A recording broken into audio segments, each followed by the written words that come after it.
High বন্ধুরা, গল্পটা কেমন লাগলো অবশ্যই কমেন্ট করে জানাবেন। আর যারা এখনো চ্যানেলটিকে সাবস্ক্রাইব করেনি তারা অবশ্যই চ্যানেলটি সাবস্ক্রাইব করে রাখুন। আপনার সততার প্রেমে পড়েছি স্যার। আমার দিবস রজনী কাটে শুধুমাত্র আপনার ভাবনায়। সাংঘাতিক কথাবার্তা। দশম শ্রেণীর পড়ুয়া একজন ছাত্রীর মুখে প্রেম বার্তা শুনে তাসবিদ মনে মনে তাসবিহ সহ পাঠ করছে। কিশোরী মেয়ে ভুল করবে এই বয়সে এসেই। আশেপাশে যাই দেখে নতুন লাগে, চোখ জল করে, ভুল কাজে আকৃষ্ট করে। বৈশাখী মেলায় ছোট্ট দোকান দিয়েছে তাসবির। চুড়ি, কানের দুল, খোপা, ক্লিপ ইত্যাদি মেয়েদের সাজগোজের জিনিসপত্র। আজ পহেলা বৈশাখ উপলক্ষে সে নতুন পাঞ্জাবি পরিধান করেছে। গত মাসেই একজন ছাত্রের মা ছেলের ভালো ফলাফলে খুশিতে উপহার দিয়েছিল। নিজেকে পরিপাটি করে রাখা যেন সবচেয়ে বড় বলছিল তাসবিরের। লজ্জার সাথে ভয় পাচ্ছে সে। ছাত্রীর মুখে শিক্ষকের জন্য প্রেম কাব্য শুনলে এলাকা ছাড়তে হবে তাসবিদের। নিজেকে তথস্থ করে কোমল কণ্ঠে বলে সে, রানী, শিক্ষক বাবার সমান, শিক্ষককে সম্মান করতে হয়। আমি সম্মান জানি না, ভালোবাসতে জানি। এই হাত আপনার হাতের স্পর্শ চাই। এই লাল চুড়িগুলো আমায় ডাকছে আর বলছে প্রেম পুরুষের হাতের ছোঁয়া পেতে। তাসবিদ ঘামছে। পূর্বে এমন পরিস্থিতিতে হাজারবার সম্মুখীন হয়েছে সে।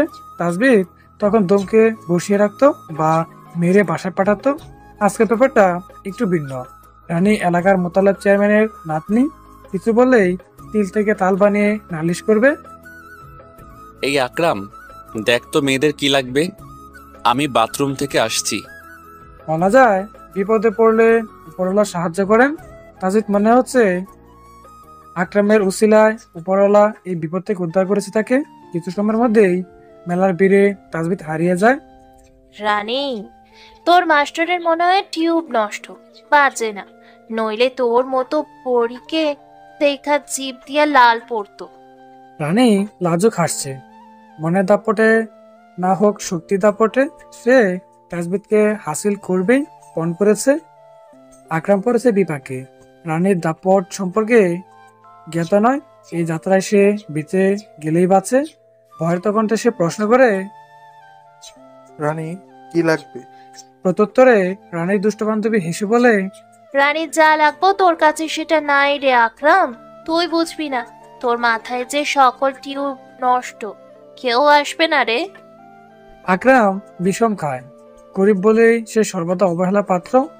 ধনী গরিব ছোট বড় সকলেই তুই করে সম্বোধন করে তাকে। কষ্ট পায় সে। নিজের ভাগ্য বলে মেনে নিচ্ছে আকরাম। তবে তাসবিদ খুব স্নেহ করে তাকে। মেলায় তো সে নামে মাত্র বিক্রেতা, আসল মালিক তো তাসবিদ।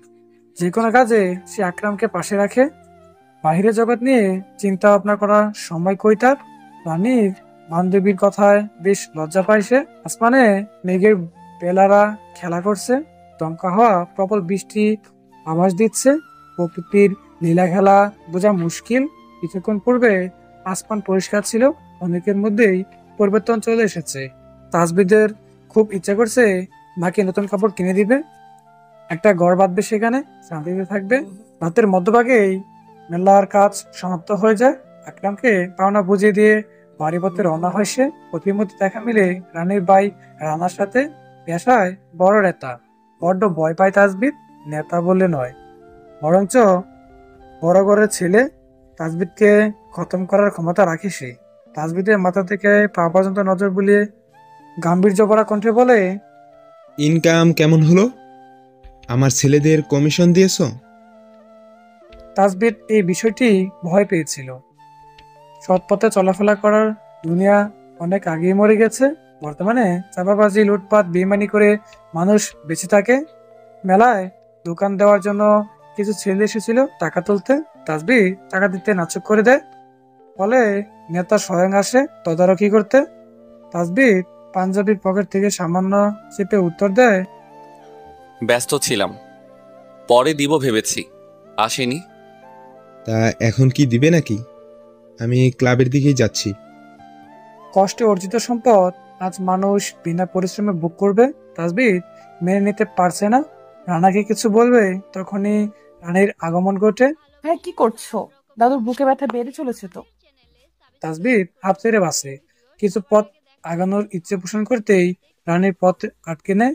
আপনাকে ভালোবাসি বলে বাঁচিয়েছি, আজীবন আপনার পাশে থাকতে চাই। তোমার পড়াশোনা করে আদব শিক্ষা করা উচিত। শিক্ষককে প্রেম নিবেদন নয়, শ্রদ্ধা নিবেদন করতে হয়। আমার ভাষায় ভালোবাসা, আপনার ভাষায় শ্রদ্ধা। আপনি আপনার মতো ভেবে নিন, আর আমি আমার মতো। এই রাত্রিতে একা রমণীর পাশে দাঁড়িয়ে ব্যাপারটা দৃষ্টিকটু। তাসবিদ পথ আগায়। পাগল রানীর সাথে কথা বলাই বৃথা মনে হয়। রানীর বয়সী মেয়েরা বিপথে চলে গেলে ফিরিয়ে আনা কষ্টসাধ্য। বাতাসে গাছে তালপাতা এলোমেলো ভাবে নাড়াচ্ছে। আর কিছু পথ, এরপরই তাসবিদের ভাঙা ঘর। বৃদ্ধ মা তেহুরা বেগম ছেলের জন্য অধীর আগ্রহে অপেক্ষা করছেন। দূর থেকে ছেলে আসার আভাস পেয়ে এগিয়ে যায় সে। ধীরে ধীরে বৃষ্টি পড়ছে। তাসবিদ মাকে ধরে দৌড়ে উঠে দুয়ারে। কাঁধের ব্যাগ চেয়ারে রেখে পকেট থেকে টাকা বের করে মায়ের হাতে দেয়। আমাদের নতুন বাড়ির জন্য প্রথম উপার্জন মা, যত্নে রাখো। খাইবি না আব্বা? হাত মুখ ধুয়ে আসছি। তেহুরা বেগম খাবার সাজিয়ে ছেলের জন্য অপেক্ষা করছেন। আজ মুগ ডাল ছোট মাছ রান্না করেছেন। ছেলে আসতেই খাবার পরিবেশন করে হাত পাখা দিয়ে বাতাস করতে থাকেন। তাসবিদ মায়ের কাণ্ডে মুচকি হাসে। তাসবিদের এখনো মনে আছে তার বাবা বেঁচে থাকাকালীন তেহুরা বেগম এভাবেই স্বামীর পাশে বসে সময় পর সময় বাতাস করতেন। সময় পরিবর্তন হয়, কিন্তু অভ্যাস পরিবর্তন হয় না। তাসবিদের মা আগের মতোই রয়ে গিয়েছে। ছেলে যখন হাসি মুখে তৃপ্তি সহকারে আহার গ্রহণ করেন, তখন তার অন্তরে শান্তি মিলে। তেহুরা বেগম অনেকক্ষণ যাবত চেষ্টা করছেন তাসবিদকে কিছু বলবে, কিন্তু কোথায় যেন জড়তা কাজ করেছে। মায়ের অস্থিরতা বুঝতে পেরে তাসবিদ নরম স্বরে শুধায়, কি হয়েছে আম্মা? তোমার কপালে বিন্দু বিন্দু ঘাম জমেছে কেন? কিছু বলবে? বলছিলাম কি দাস, আজ সকালে বাতেন ঘটক আসছিল। হাতে নাকি একজন সুন্দরী ভদ্রপাত্রী আছে। আমি তেমন পাত্তা দিইনি। বলছি আমার ছেলে ছোট, কাজ করে, বড় হলে বিয়ে করবে। বল আমি ঠিক বলছি না? মায়ের বাপগড়ের কথা শুনে তাসবিদ নিশ্চুপ হাসে। মায়ের মনের অবস্থা সম্পর্কে সে ঠিকই অবগত, শুধু আজ নয়, বিগত 2 বছর যাবৎ তাসবিদের বিয়ে করার ইশারা ইঙ্গিত বলে দিচ্ছেন তেহুরা বেগম। প্রথমে তাসবিদের মত ছিল, ভেবেছিল মনে মতো কাউকে পেলে জীবনসঙ্গী করে নেবে, কিন্তু প্রকৃতি মনে হয় অন্য কি পেয়েছিল। কোনো এক ঝড়ের দিনে তাসবিদের মনে কালবৈশাখী ঝড়ের উদ্ভব ঘটে, কিন্তু মুখে স্বীকার করতে পারে না। তাসবিদ কিন্তু হৃদয়ের কোণে সুপ্ত অনুভূতি লুকায়িত আছে তার। খাবারের শেষ অংশটুকু মুখে পড়ে উঠে যায় তাসবিদ। পানির পাত্র হাতে নিয়ে বারান্দা দাঁড়িয়ে আছে, হাত দৌত করে নেয় সে। পুনরায় নিজ স্থানে ফিরে এসে মায়ের আঁচলে হাত মুছে বলে, অধৈর্য হয়েও না মা, তোমার জন্য লাল টুকটুকে বউ আনবো খুব শীঘ্রই, যাকে দেখলে তোমার মন প্রাণ দুটোই শান্ত হবে। তাসবিদ খেয়াল করে দেখলো তার মা বিস্ময়কর দৃষ্টিতে তাকে দেখছে। মনের অনুভূতি এই প্রথম ব্যক্ত করছে তাসবিদ। অবাক হওয়ারই কথা। মাকে সেই অবস্থায় রেখে তাসবিদ নিজে কামরায় ফিরে আসে। সে জানে তার মা আজ সারা রাত ভাব করে চিন্তা করবে। মাঝে মাঝে আপনজনকে ভাবনায় ফেলতে হয়, নয়তো একঘেয়েমি জীবনে দুঃখ ভরা থাকবে। কাঠের চৌকিতে বসা মাত্রই মরমরে আওয়াজ করে ওঠে। তাসবিদের কাছে এই আওয়াজ ভীষণ ভালো লাগে। বরাবরই দারিদ্রতার তীব্র মনে করে দেয় তাকে। কিছু কিছু বিষয় তাসবিদকে বড্ড ভাবায়। ধনীদের ধন থাকলে কি তারা মানুষ হয়? গরিবদের তুচ্ছতাচ্ছিল্য করাই কি তাদের কাজ? তাসবিদ দীর্ঘশ্বাস ত্যাগ করে আরমোর পাশ ফিরে শোয়া। টেবিলের উপর দৃষ্টিপাত করে সেখানে একজোড়া কানের দুল বিদ্যমান। তাসবিদের চোখের জোড়া চিকচিক করে উঠে। হাত বাড়িয়ে কানের দুল জোড়া হাতে নিয়ে উপর হয়ে শোয়া, চোখ বন্ধ করে একজন নারীর মুখশ্রী চিন্তা করে। গোলাপি ওড়নার আড়ালে একজন রূপ সুন্দর নারীর মুখশ্রী। কাজল কালো চোখে ঘন ঘন ঝাপটা ফেলেছে। শুষ্ক ঠোঁটজোড়া জিহ্বা দিয়ে ভিজিয়ে কথা বলছে সখীদের সাথে। এত পবিত্র হাসি তাসবিদ কখনো অবলোকন করেনি। মানবীর হাসির আড়ালে বড় কানের দুলো দুলছে। তাসবিদ সেটা দূর থেকে প্রাণ ভরে দেখে নিচ্ছে। রূপের রাজ্যের রাজকন্যার হাসিতে তাসবিদের মুখেও হাসি রেখা ফুটে ওঠে। তাসবিদ এগিয়ে যাচ্ছে মেয়েটি দিকে, একদম কাছে। উপরন্ত ওনার কাছাকাছি পৌঁছতেই তাসবিদ বুঝে থাকা চোখ জোড়া খুলে নেয়। তার ভাবনার সাগরে অতলে প্রকাশ দিকে যে নিষেধ। হাত ধয়ে দুলজোড়া মুষ্টিবদ্ধ করে আপন মনে বলে, দ্বিধার দেয়াল ভেঙে কবে আসবে তুমি মৌন? অন্তরের তীব্র যন্ত্রণা বুঝতে পারবে কি আদৌ? নাকি এই ভাঙা ঘরখানা তোমার আর আমার মিলনে কি দেয়াল হয়ে দাঁড়াবে? আমার তো খুব ইচ্ছে ডাহুক পাখির ঘরে তোমাকে সারা জীবনের জন্য নিয়ে আসতে, তাজবিদের বউরূপে। কালবৈশাখী ঝড়ের প্রকোপ গ্রামাঞ্চলে বেশি প্রভাব ফেলে। মৌসুমি ফল থেকে শুরু করে ফসলাদি বিনষ্ট করে। মৃদুমন্দ বায়ুর কারণে সুউচ্চ গাছও ছিন্ন বিচ্ছিন্ন হয়ে জমিনে আছড়ে পড়ে। প্রদকৌশলের শেষ সময়ে ঝড়ের তাণ্ডব চালায়। রাস্তায় পা বাড়ানো তাজবিদ উপলব্ধি করে পানির উৎসতা। তাজবিদের নিকটে হাঁটতে ভালো লাগছে। সে ভেবে নেয় বাকি পথ হেঁটে নিজ গন্তব্যে পৌঁছাবে। সবসময় কি ভাবনা নিজের জীবনে আধিপত্য স্থাপন করতে পারে? রানের বড় ভাই রানা আসমিক মোটরবাইক চড়ে তাজবিদের সামনে এসে দাঁড় করায়। তাজবিদ লক্ষ্য করে রানা ব্রুজুগল কুচকে তাজবিদকে দেখছে। অভ্যন্তরে তাজবিদ খুব ভয় পাচ্ছে, কিন্তু বাহিক দিক থেকে স্বাভাবিক, নরম অনুনয় সহিত বলে সে, চেয়ারম্যান সাহেব ঠিক আছেন তো? বড় কোনো অসুখ কি হয়েছে? মোটরবাইকে ইঞ্জিন বন্ধ করে রানা প্রত্যুত্তরে বলে, সব ঠিক আছে, একটা কাজ করে দাও তো। তাজবিদ যেন প্রাণ ফিরে বাঁচে। সে ধারণা করেছিল বিগত রাতের টাকা চাইবে, কিন্তু টাকা তো তাজবিদ গত রজনীতে মাটির ব্যাংকে ফেলে দিয়েছে। এখন চাইলেও দেওয়া সম্ভব না। উল্টো রানার কটুবাক্য শুনে হয়তো তাজবিদ শুক্রিয়া জ্ঞাপন করে প্রশ্ন করে, কি কাজ করতে হবে? রানা পকেট থেকে একটি খামযুক্ত কাগজ এবং কিছু টাকা বের করে তাজবিদকে হাতে ধরিয়ে দিয়ে বলে, এই কাগজটা পোস্ট অফিসে গিয়ে দিয়ে আসো, আমার জরুরি কাজ আছে, নয়তো আমিই যেতাম। কাজটা পারবে তো? তাজবিদ হাতের রজনীতে দৃষ্টিপাত করে। সময় সংকীর্ণ। দিবস রজনী মিলে 4টায় প্রাইভেট এবং একটি কোচিং সেন্টারে পড়ায় সে। পোস্ট অফিসে গেলে আজকে সকালে প্রাইভেট যেতে বিঘ্ন ঘটবে।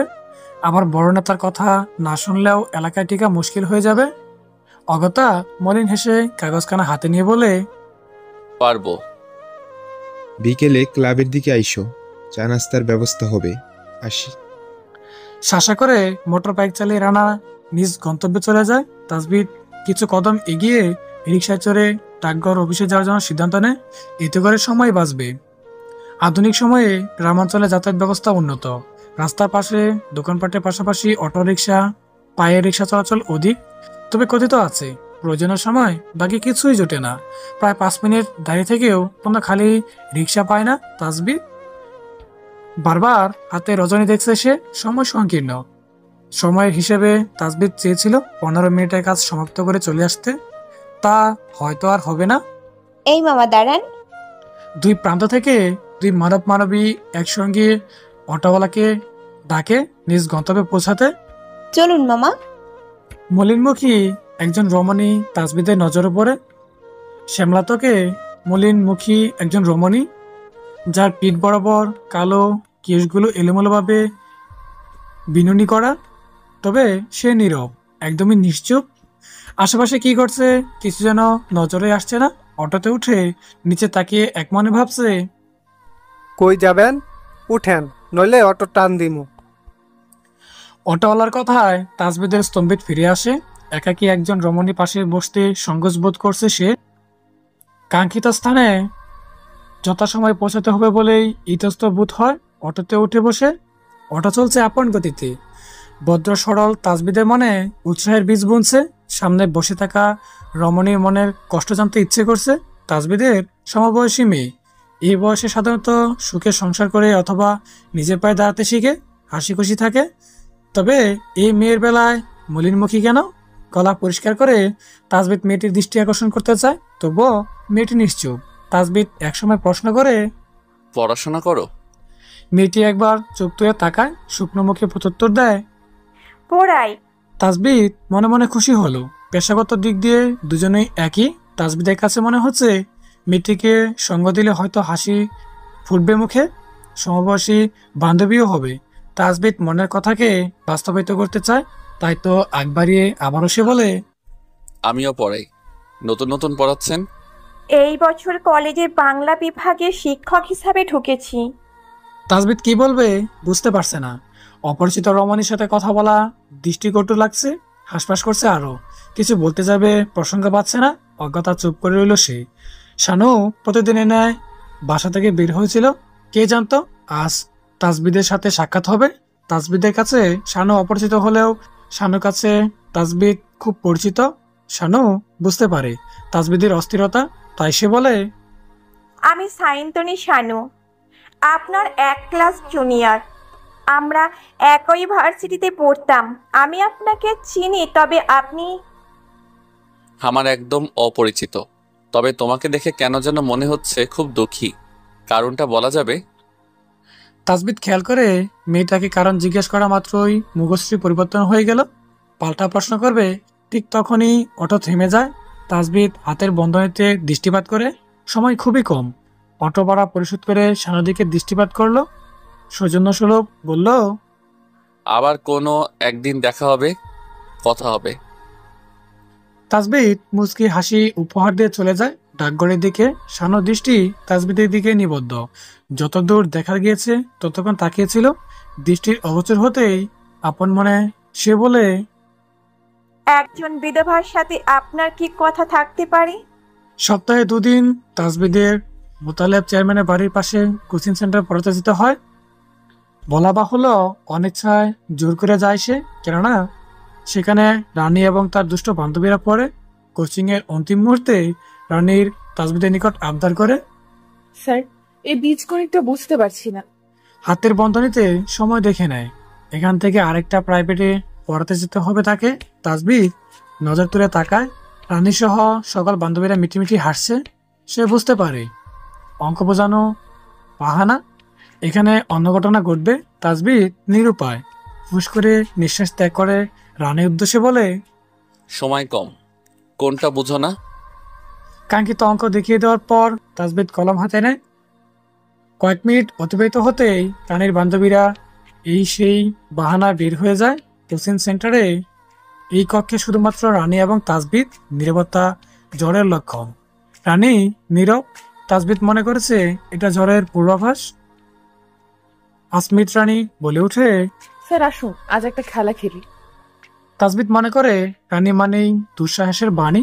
রানীকে পড়াতে গেলে কিছুটা ভয় সংশয় নিয়ে থাকতে হয়। হুট করে অপ্রস্তুত কর্মের জন্য সদা প্রস্তুত হতে হয়, যেমনটা কোনো বিচার বসেছে আর যেখানে উপস্থিত বুদ্ধিমত্তার সাহায্য বেঁচে যাওয়ার জন্য করতে হয়। তাসবিদ বীজগণিতের অঙ্কটা সমাপ্ত করে কলমখানা হাতার উপর রেখে প্রত্যুত্তরে বললে, আমি হালাল উপার্জন করি, তোমাকে না পড়িয়ে বিনা পরিশ্রমের 1 পয়সাও নিব না। আরে রাখুন তো স্যার, আপনার সতের দোহাই। চলুন, খাতা কলমেই খেলবো। আপনার কাজ আমার খাতায় লেখা। খাতায় লিখলে হারাম, পরিশ্রম হবে না। উল্টাপাল্টা কাজ করলে তোমার ভাইয়ার কাছে নালিশ করব। আপনার বুক কাঁপবে স্যার, আমি জানি। এমনটা করবেন না, কেননা আমাকে পড়িয়েই আপনার খালি পকেট ভরে বেশি। পৃথিবীর প্রথম সারির বেয়াদ্দপ মেয়ে, নেতার বোন এবং চেয়ারম্যানের নাতি বলে চুপ করে আছে তাসবিদ, নয়তো এক থাপ্পড়ে এতক্ষণে নাক ফাটিয়ে দিত। তাসবিদ বুঝতে পারে আজ রানীর সাথে না খেললে ক্ষান্ত হবে না।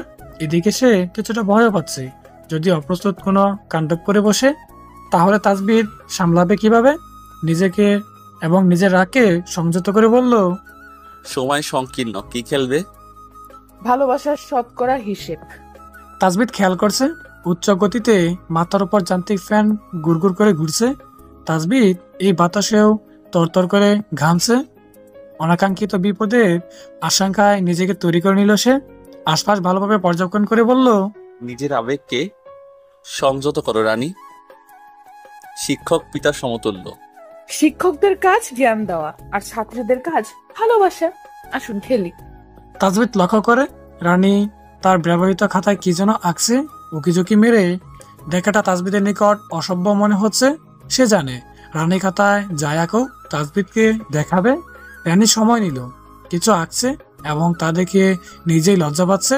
তাসবিদের দীর্ঘক্ষণের অভিজ্ঞতায় বলছে এই মেয়ে আজ তাসবিদের কাছে পড়ার শেষ দিবস। কিয়ৎক্ষণ পর রানী খাতা তাসবিদের চোখের সামনে ধরে, যেখানে ইংরেজিতে লেখা রানী লাভস তাসবিদ, এবং সেখানে সবগুলো শব্দ যোগ করে একটা 2 সংখ্যা বের করেছে সে, যার শতকরা পরিমাণ হয়েছে 75%। তাসবিদ ব্রুযুগল কুচকে রানীর দিকে দৃষ্টিপাত করে আমাদের ভালোবাসা এখন পর্যন্ত 75% হয়েছে। আপনি সম্মতি থাকলে 100% হয়ে যাবে। তাসবিদের আজ খুব রাগ হচ্ছে। এতদিনে বাচ্চামো বলে সব দোষ মাফ করে দিয়েছে তাসবিদ, কিন্তু আজ তাসবিদ উঠে দাঁড়ায়, ব্যাগ কাঁধে ঝুলিয়ে বলে, তোমার মতো বেয়াদব মেয়েকে 1%ও ভালোবাসা যাবে না। মেয়ে মানুষের লজ্জা থাকতে হয়। তোমার মধ্যে যা বিন্দু পরিমাণও নেই। নিজেকে এতটাও সস্তা মনে করিও না। যাকে তাকে সর্বত্র বিলিয়ে দিও না। আপনার কাছে বেয়াদবি, আমার কাছে উন্মাদন। আমার উন্মাদনায় সামিল হয়ে দেখেন, সব নতুন লাগবে, সুন্দর লাগবে। রানীকে কিছু বলা আর একজন বিকৃত মস্তিষ্ক মানুষকে বলা একই। রানীর এই বয়সে ভুলকেও সঠিক মনে হবে, তবে রানীর সাথে সাথে আমাদের উন্মাদ হলে চলবে না। সুন্দরভাবে নরম সুরে বোঝাতে হবে কোনটা সঠিক এবং কোনটা ভুল। তাসবিদ রানীকে নিয়ে চিন্তিত। তার ভুলের কারণে তাসবিদের না বিপদে পড়তে হয়, এই অনাকাঙ্ক্ষিত আতঙ্কিত ভয়। তাসবিদ সম্মুখে আগায়। তার মনে প্রাণে সর্বাঙ্গ শুধু মনের বসবাস। তাসবিদ বুক পকেটে হাত রেখে সেখানে মৌনের জন্য সযত্নে রাখা কানের দুল বিদ্যমান। তাসবিদ গভীর নিঃশ্বাস ত্যাগ করে আপন মনে বিড়বিড় করে বলল, আমার সকল সুখ, সকল আশা মৌনর জন্য মনে বাঁধে ভালোবাসার বাধা। এই স্থানে অন্য কাউকে স্থান দিতে পারবো না, কখনোই না। আসমানে সাদা মেঘের বেলারা খেলা করছে। মেঘের গুরুম গুরুম ডাকে তুলে ময়ূরপঙ্খী নাচছে, বৃষ্টি নামার আহ্বান জানাচ্ছে। মজুমদার বাড়ির উঠানে একজোড়া সাদা পায়রা একে অপরের সাথে খুনসুটিতে মেতে উঠেছে। বাকবাকুম ডাকে চারপাশ মুখরিত করে তুলছে তারা। মনও বারান্দার চকিতে উপর হয়ে শুয়ে খুব মনোযোগ সহকারে পায়রার জোড়াকে দেখছে। প্রেমের বাতাস নাকি মনের গায়ে লেগেছে। কতটা মনের প্রিয় বান্ধবী ফিহা বলেছিল, কতটা মজা ছিল বললেও মনের মনে দাগ কেটে গিয়েছে। সারা শরীরে আলাদা শিহরণ বইতে শুরু করেছে। মনের জীবনে বিশেষ কেউ নেই। লুকচক্ষুর আড়ালে একাকিত্বে কাউকে নিয়ে বাবার মতো নেই, আর না আছে ভালোবাসা মানুষ। মাগরিবে নামাজ আদায়ের উদ্দেশ্যে ঘর থেকে বের হতে নিতে মনের বাবা জহিরুল ইসলাম চোখ বাঁধে। মৌনতা ছায়া স্নেহের সময়ে শুয়ে থাকতে দেখে প্রশ্ন করে, আজকাল দেখছি তোমার খেয়াল অন্যদিকে থাকে। মুরগির ঘরের দুয়ার যে বন্ধ করতে হবে সেদিকে কি খেয়াল আছে? সন্ধ্যা নেমেছে, বাইরে শুকনো কাপড় নাওনি, তোমার আম্মা অসুস্থ, সেদিকে খেয়াল রেখেছ? অন্য মনস্ক থাকা মৌনর মন ধুকপুক আওয়াজ করছে। বাবাকে সে খুব ভয় পায়। নিজের ভাবনায় এতটা বিভোর ছিল যে ঘরে তার বাবা আছেন তা ভুলে গিয়েছিল। শোয়া থেকে উঠে মাথা উঁচু করে বাবার দিকে তাকানোর সাহস করেনি সে। বাবার চোখের দিকে তাকিয়ে কথা বলা বেয়াদ্দপি। মৌনর বাবা পেশায় প্রাইমারি শিক্ষক। ছোটবেলা থেকে মেয়েকে আদব কায়দায় খুব ভালোভাবে আয়ত্ত করে আনিয়েছেন। বাবার দিকে না তাকিয়েই মৌনর নরম উত্তর, এখনই যাচ্ছিলাম, পরীক্ষার সামনে, তাই একটু অন্যমনস্ক ছিলাম। অতিরিক্ত চিন্তা না করে পড়াশোনায় মনোযোগ দাও, দরকার পড়লে রাত জেগে পড়ো। নামাজের ওয়াক্তের সময় হয়েছে বিদায় জহিরুল ইসলাম কথা বাড়ালেন না। উঠোন পেরিয়ে প্রধান ফটক থেকে বের হয়ে টুপি পরিধান করে ফরজ ইবাদত পালনের উদ্দেশ্যে চলে গেল। প্রভাতের সতেজ বাতাস শরীরের জন্য উপকারী। তাসবিদ ফজরের ফরজ ইবাদত সম্পন্ন করে পাঠ্যেতি সন্নিধ্য নিজেকে বিলিয়ে দিতে ভালোবাসে। প্রত্যাহিক নিত্য কার্যসূচির এই সময়টা তার অতি প্রিয়। অবশেষে কারো একটি বিশেষ প্রয়োজনীয় কাজ আছে, আর সেটা হচ্ছে মনতাকে মন ভরে দেখা। তাসবিদ প্রত্যাহিক মনতাকে দেখি। একাকিত্ব এক পাখি কথা বলে সে। আজও হাঁটতে হাঁটতে চলে আসে তাসবিদ। দৈনন্দিনের ন্যায় প্রভাতে সতেজ হাওয়া গায়ে লাগতে মনো নিজ ঘরে জানালা খুলে পড়তে বসে। মৃদু বাতাসে মনোর কেশ উঠছে। তাসবিদ মুখ দুনয়নে তা দেখছে। একসময় সে খেয়াল করে প্রক্ষস্থলের বাম পাশটা তীব্র পীড়া। মনোহীনা মনের অসুখ কাবু করে ফেলেছে তাকে। তাসবিদ বক্ষস্থলে হাত রাখে, আপন মনে বলে, আমি দুর্বল হতে চাই না। তোমার জন্য মনের সুপ্ত অনুভূতি মনেই রেখে দিতে চাই। ললাটের উপর কেশব চলে আসাতে তাসবিদের মনোযোগ ব্যাঘাত ঘটে। তার ইচ্ছে করছে আলতো করে অবাধ্য কেশগুলো কানের পিছে গুঁজে দিতে। দেখা গেল তাজবিদ কিছু করতে হয়নি। মনতা বিরক্ত হয়ে কেশব কানের পিছনে গুজে পড়াশোনায় মনোনিবেশ করে। অলংকারহীনা নারীর সৌন্দর্য শুকনো ফুলের মতো। মনোর অলংকারহীন কানজোড়া খালি। সেদিন তো তাজবিদ মনোর কানজোড়ায় এক ঝুমকো দেখেছিল, সেটা কই? হারিয়ে ফেলেছে নাকি খুলে ফেলেছে? তাজবিদের নিকট সেই ঝুমকা জোড়া ভীষণ পছন্দের ছিল। তাজবিদ ভাবনার মাঝেই মোহনের পড়া সহত হয়ে যায়। তাজবিদ জানে বর্তমানে মনের করণীয় কাজের ব্যাপারে। মন প্রস্তাব নিতেই তাজবিদ বুক পকেটে রাখা কানের দুল জোড়া হাতে নেয়। আশেপাশে তীক্ষ্ণ দৃষ্টি স্থাপন করে মনতার ঘরের জানলা দিকে এগিয়ে যায়। দুই বইয়ের মাঝে সযত্নের সহিত রেখে প্রস্থান নেয় সে। আজ তাজবিদ খুব খুশি, অন্তরে প্রশান্তির বেলা বাসছে। আজ হোক বা আগামীকাল মনও কোনো একদিন কানের দুলজোড়া পড়বে, এই প্রত্যাশায় আছে সে। দক্ষিণা বাতাসে গাছপালা দুলছে। পুকুরের পাশে কলা গাছ, তার কাঁধের ছড়িকে নিয়েই বাতাসে নুয়ে পড়ছে। ফরিদার মা একটি বাঁশের খুঁটি দিয়ে তার সোজা করায় ব্যস্ত হয়ে পড়েছে। বৈশাখ মাস গ্রামাঞ্চলের জন্য টুক্কর তেমন দুঃখের। তীব্র তাণ্ডবে গাছপালা ছিন্নভিন্ন করে দেয়। ফরিদার মা বাচাল স্বভাবের, এক হাতে কাজ করে, সাথে মুখও নড়ে। ফরিদার মাকে দেখে সান্য সতর্কের সহিত অন্নপদ ধরে। ফরিদার মায়ের মুখের ভাষা সম্পর্কে সে অজ্ঞাত নয়। মুখে যা আসবে শানুকে দেখে তাই বলে দিবে। অন্নপথে এগুলো নজর পড়বে না, অতিরিক্ত কথা শুনতেও হবে না। বলা যায় মানুষ যা ভাবে তা বিপরীত ঘটে। ফরিদার মা পুকুরে জুবজার পরিষ্কার হাত দিতেই শানুকে দেখতে পায়। দূর থেকে সে হাঁক ছাড়ে, ও শানু রে, এদিকে আয়, তোর ভাই ভাবি কেমন আছে? শানু শুকনো হেসে এগিয়ে এসে বলে, ভালো আছেন চাচি। ফরিদার পড়াশোনার কি অবস্থা? কোমরে গুজে রাখা শাড়ির গুচ্ছ ফেলে বিলাপ স্বরে ফরিদা মা প্রত্যুত্তর, এত পড়ালেখা কইরা কি হইব? 1 বছর আগে বিয়া দিছি, 9 মাসের পোয়াতি। আল্লাহ বাঁচাইলে সামনের মাসে নাতিরে লইয়া ঘুরমু।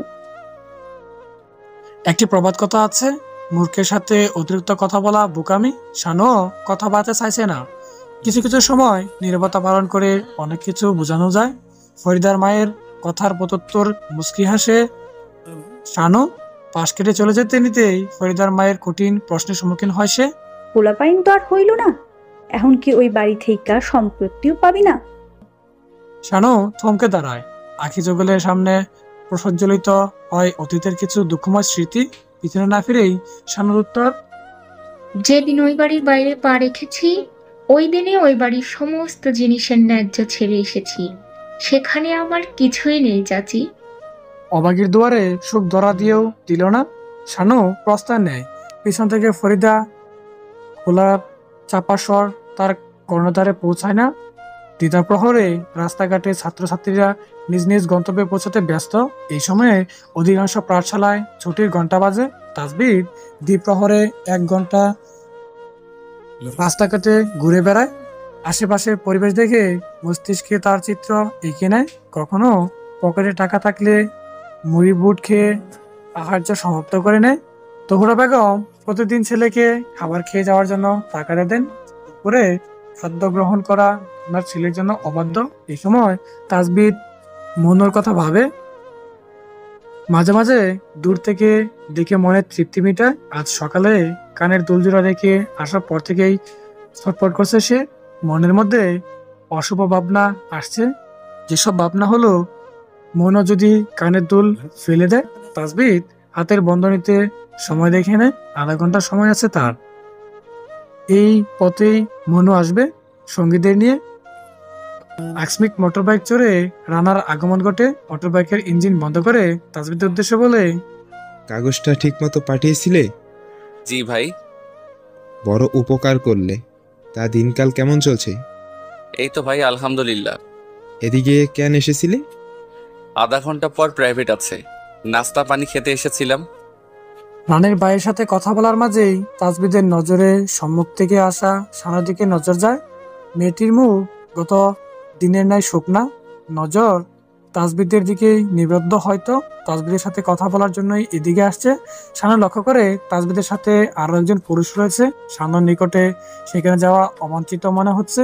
দুজন লোকের মাঝেও তৃতীয় ব্যক্তি হতে লজ্জা লাগছে। শানু দাঁড়িয়ে যায়, নিজ মনে সিদ্ধান্ত নেয় পথ ঘুরে যাবে। তাসবিদ তা হতে দেয়নি। তার নজর তখন শানুতেই নিবদ্ধ ছিল, যেন শানুর পদচারণ সে অনুসরণ করছে। এতমত অবস্থায় শানুর থেমে যাওয়া বা পথ পরিবর্তন করা নেহাত বোকামি। অগত্যা শানু তাসবিদের কাছে এগিয়ে দাঁড়ায়। কেমন আছেন? তাসবিদ রানার সামনে কথা বলতে ইতস্তত করছে। মিকি এসে উত্তর দেয়, আরে তুমি? ভালো আছি। কিছুটা থেমে রানার দিকে ইঙ্গিত করিয়ে পরিচয় করিয়ে দেয়। এই যে আমাদের বড় ভাই রানা, চেয়ারম্যান সাহেবের নাতি। রানা ভাই, পরিচিত হন, ও সানু। রানা এক নজর শানুকে দেখে নেয়, মুখে বার কয়েক শানুর নাম আওড়ায়। মুহূর্তে শানুর স্বর তার কানে আসে। আসসালামু আলাইকুম ভাইয়া, ভালো আছেন? রানা বুঝুগল কুচকে শানুর দিকে তাকিয়ে তাসবিদের উদ্দেশ্য বলে, তরকারি কাজ পড়ে গিয়েছে, ক্লাবে আসিও, চা নাস্তা খেয়ে যেও। শানুর কথার প্রত্যুত্তর পেল না বলে মনক্ষুণ্ণি হয়নি, বরঞ্চ রানা বারবার নজর ঘুরাতে অস্বস্তিবোধ অনুভব করেছে। রানা ইঞ্জিন চালু করে আবারও শানুকে এক পলক দেখে চলে যায় নিজ গন্তব্যে। রানার প্রস্থানে শানুর মধ্যে পূর্বের ন্যায় নীরবতা চলে আসে। প্রতিমধ্যে তাসবিদকে অনেক প্রশ্ন করে ভেবে রেখেছিল, কিন্তু বর্তমান পরিস্থিতিতে পারছে না। তাসবিদ শানুর বিচলিত অবস্থা বুঝতে পারে, তাই নিজেই বলে, তুমি কি সত্যি সত্যি আমাদের ভার্সিটিতে পড়তে? হ্যাঁ। এখানে কোথায় এলে? কাজ ছিল? শানু কাজে আসেনি, একজন বন্ধুর সামনে আসা যা সে গতকাল তাসবিদের মধ্যে পেয়েছিল। তবে এই মুহূর্তে কিভাবে ব্যক্ত করবে? তাসবিদ চঞ্চল দৃষ্টি মনুদাকে খুঁজছে, হাতের বন্ধনীতে সময় দেখে নেয়। মাত্র 10 মিনিট সময় আছে, আজ হয়তো মনে দেখা সে পাবে না। শানুকে তাকাতে দিয়ে বলে, আমার সাথে কথা বললে স্বাভাবিক হতে হবে। তুমি আমি সমবয়সী, তুই করে বললেও রাগ করব না। অনেক গল্প করার ইচ্ছে ছিল, আজ হবে না। হাতে একটু সময় নেই, পড়াতে যাব। নিজের বোর্ডকে বোঝাও, আমি তোমার বন্ধু। মুখ খুলে কথা বলো, অন্তর ভরে নিঃশ্বাস নাও। আজ আসছি। তাসবিদের কথার প্রত্যুত্তরে শানু হাসে। তাসবিদ খেয়াল করে শানুর হাসি ভীষণ মিষ্টি।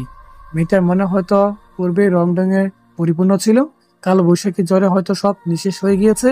তাসবিদ চলে যেতেই শানু আনমনে বলে ওঠে, মনে ক্লোসেরা স্থাপত্য বেঁধেছে, এই মনে প্রশান্তি আসবে না তাজ ভাই। আজ এই পথে এলি কেন রে রানী? এইভাবে রাস্তায় রাস্তায় ঘুরলে কি তোর মাস্টারের মনের গেট খুলবে? কই একটু সেজে মাস্টারকে পটাবি, তা না করে কি করছিস? রানীর দুষ্ট বান্ধবীদের কথায় পথের দোকানে আয়নাতে রানী নিজেকে দেখে নেয়। দুধি আলতা গায়ের রঙে যৌবনের টকবগে প্রাণবন্ত ভাব বিদ্যমান। নিজেকে আরশিতে দেখে লজ্জা পায় সে। বান্ধবীদের শরীরের সাথে ঘেঁষে বলে, মৌমাছি এসেছে মৌচাকে অংশগ্রহণ করতে, প্রেমের মধুসূধা পান করতে। আশেপাশে আমার মাস্টারের শরীরের ঘ্রাণ পাচ্ছি রে। আমার মনটা বলছে তাসবিদ আশেপাশেই আছে। সর্বনাশ, রানীর জীবনে সর্বনাশ আসতে চলেছে। শিক্ষক পিতা সমতুল্য, সম্মান করতে শিখ। নাম ধরে ডাকিস না, পাপ হবে পাপ। বান্ধবীদের কথা রসিকতার আভাস। রানী কথায় সায় জানিয়ে শরীর হেলিয়ে বলে, স্বামীকে বাপ ডাকে নাকি? আমি তো শুরু থেকেই তাকে পতি মেনে এসেছি, এজন্য কি আমাকে কাঠগড়ায় দাঁড়াতে হবে? তা পারবো না বাপু। বেশি কিছু হলে দাদাকে বলে দিব, ব্যাস কাম খতম। একদল মেয়েদের হাসি তামাশা রাস্তায় সকলের চোখে বিঁধেছে। কেউ অটপট রাগ দেখিয়ে চলে যাচ্ছে, তো কেউ অসভ্যতার জন্য থুতু দিচ্ছে। কাছে এসে বলার সাহস নেই। তাসবিদ এই পথেই এগোচ্ছিল, অন্যমনস্ক হয়ে পথ হাঁটছিল। তখনই পথ অবরোধ করে দাঁড়ায় কয়েকজন। নিচে তাকিয়ে বুঝতে পারে দলেরা স্কুলে বা কলেজের ছাত্রী। পথ অবরোধ করার এমন দুঃসাহস একজনই করতে পারে, আর সে হচ্ছে রানী। তাসবিদ কপাল ঘেঁষে দোষ দিচ্ছে, নিজেকে শখানেক বকাও দিচ্ছে এই পথে আসার জন্য। নজর গড়ানোর আগেই একজনের চেনা পরিচিত স্বর কানে ভেসে আসে। কেউ একজন বলছে, দুঃখিত, আমরা অন্যমনস্ক হয়ে হাঁটছিলাম। আমরা সরে দাঁড়াচ্ছি, আপনি পথ আগান। তাসবিদের অন্তর ধুকপুক ধুকপুক আওয়াজ করছে। মানবীর কণ্ঠস্বর শুনে নিজেকে হালকা অনুভব করছে সে। শরীরের সর্বশক্তি যেন কেউ ছিনিয়ে নিয়েছে। হাত পা ঠান্ডা হয়ে আসছে। এতদিন তাসবির যাকে দূর থেকে দেখে তৃষ্ণা মেটাতো, সে এখন তার খুব কাছে, একদম পাশে।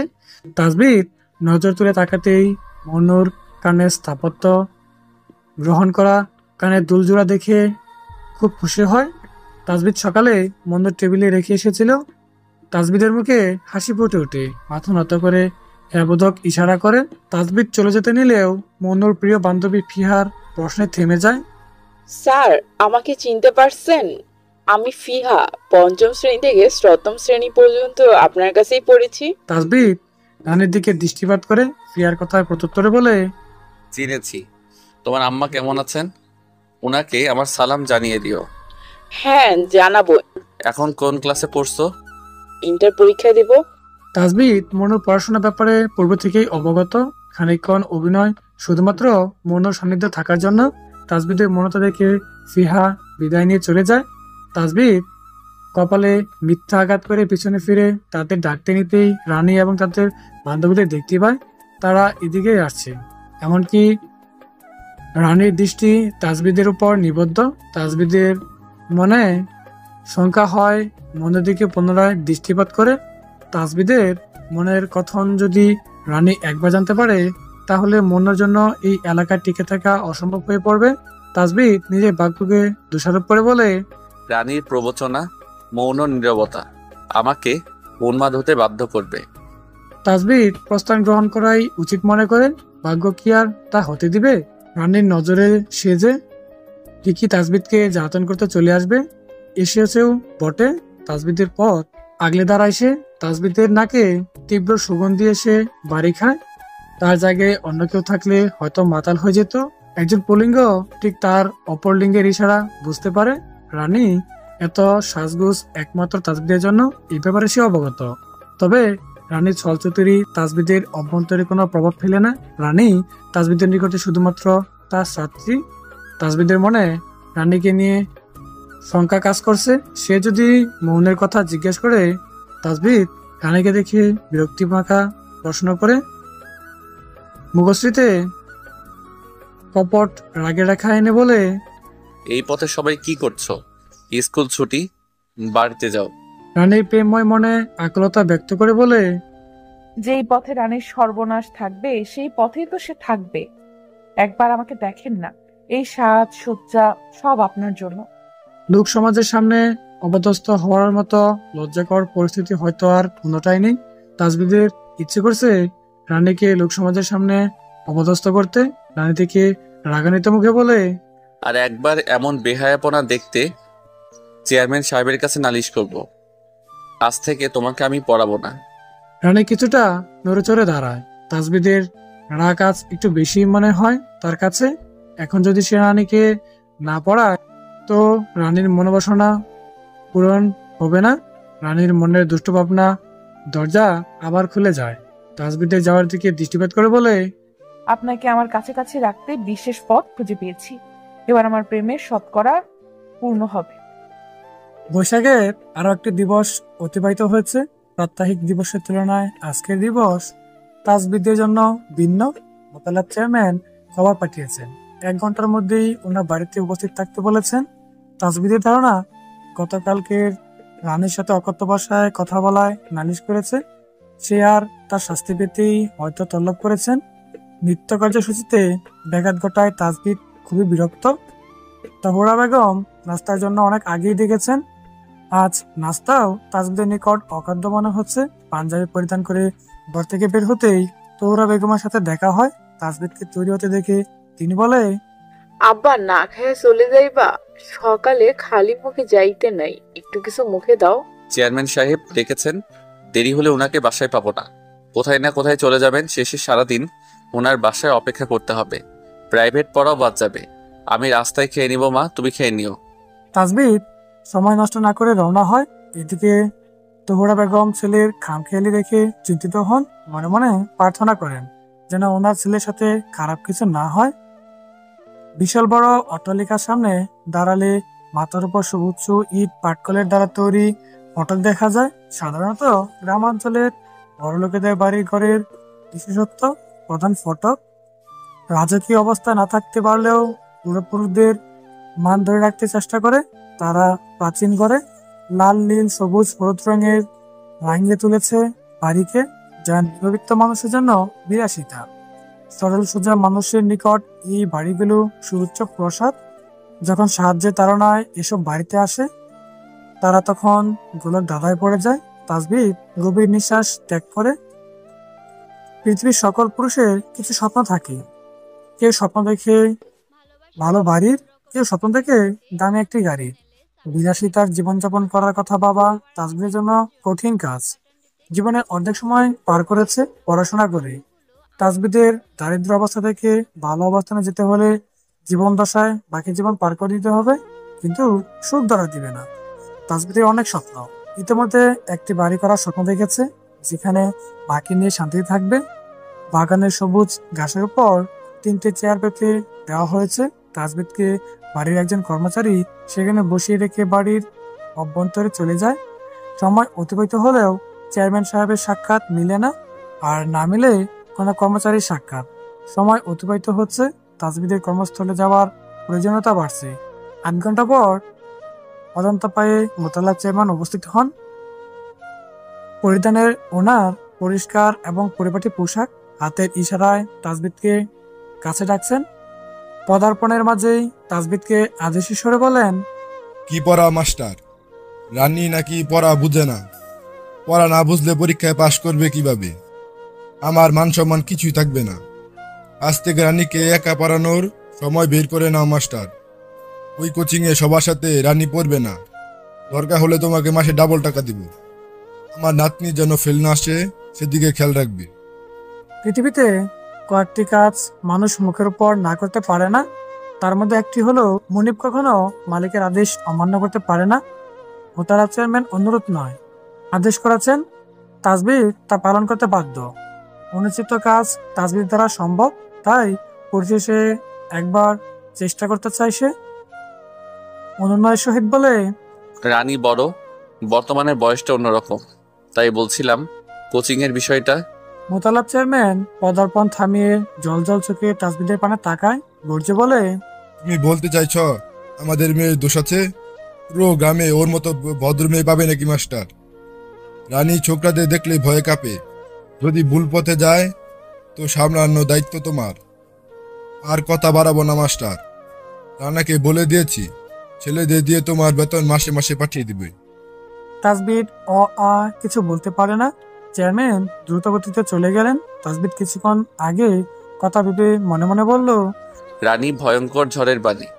এই মেয়ে ছেলেদের নয়, ছেলেরা এই মেয়েকে ভয় পায়।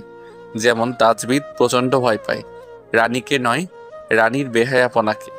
বৈশাখের রোদে কৃষকরা ধান মারাতে ব্যস্ত থাকে, তবে এই মৌসুমে প্রকৃতির নীলাখেলা বোঝা মুশকিল। কখনো মেঘ, কখনো বদলে ছেয়ে যায় আকাশ। পাকা ধানের গ্রানে গ্রামের মাঠ, রাস্তাঘাট মোমো করছে, কৃষকদের মুখে হাসি উপচে পড়ছে। অপরাহ্নে কৃষকরা ধান বড় ডুলির সাহায্যে গড়ে তুলছে। মৌন প্রকৃতি প্রেমী, সুযোগ পেলেই ঘর থেকে বের হয়ে প্রকৃতির সান্নিধ্যে ছুটে আসে। আলতো হাতে গাছগাছালি ছুঁয়ে দেয় সে। আজ মনের বাবা বাসায় নেই, পাশের গ্রামে গিয়েছেন ছাত্র সংগ্রহ করতে। এই সুযোগে মৌন গ্রাম ভ্রমণে বের হওয়া। একাকী একজন মেয়ের গ্রামাঞ্চলে পথ চলাচল দৃষ্টিকটু। প্রাণপ্রিয় বান্ধবী ফিহাকে সাথে নিয়ে বের হয়েছে মৌন। ফিহা, তোকে ধানের বাড়িতে বিয়ে দিব, সারাদিন রাত ধান মারাইয়ের কাজ করবি। মৌন ঠাট্টা ফিহা ধরতে পেরে তেতে ওঠে। মনুর কেশবে হালকা টেনে প্রত্যুত্তরে বলে, তোকে হাত ভাঙা ছেলের কাছে বিয়ে দিতে বলবো। বান্ধবীকে এসব বলতে বুক কাঁপল না মনুর। তুই তো জানিস কাজকে কত ভয় পাই। মন মন করে হাসছে।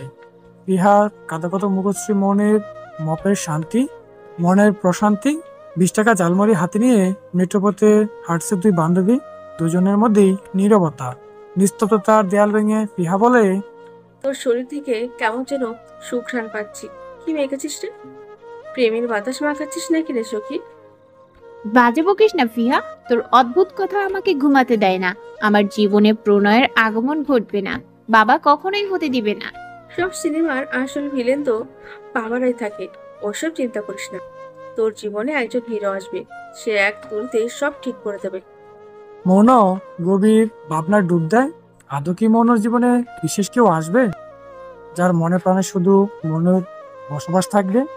প্রিহা খেয়াল করে মৌনর মুখশ্রী লাল বর্ণ ধারণ করেছে। তার মানে সে লজ্জা পাচ্ছে। প্রিহা মৌনর আরেকটু জ্বালাতন করার সুযোগ পেয়েছে। মৌনর কাঁধে হাত দিয়ে বলে, হাই রে, মেয়েটা লজ্জা পাচ্ছে। ভেবে দেখ মৌন, যখন তুই প্রেমে করবি সে তোকে দাস হবে, সারাক্ষণ তোকে পাশে চাইবে, তোর মধ্যে ভালোবাসার ফুল ফোটাবে।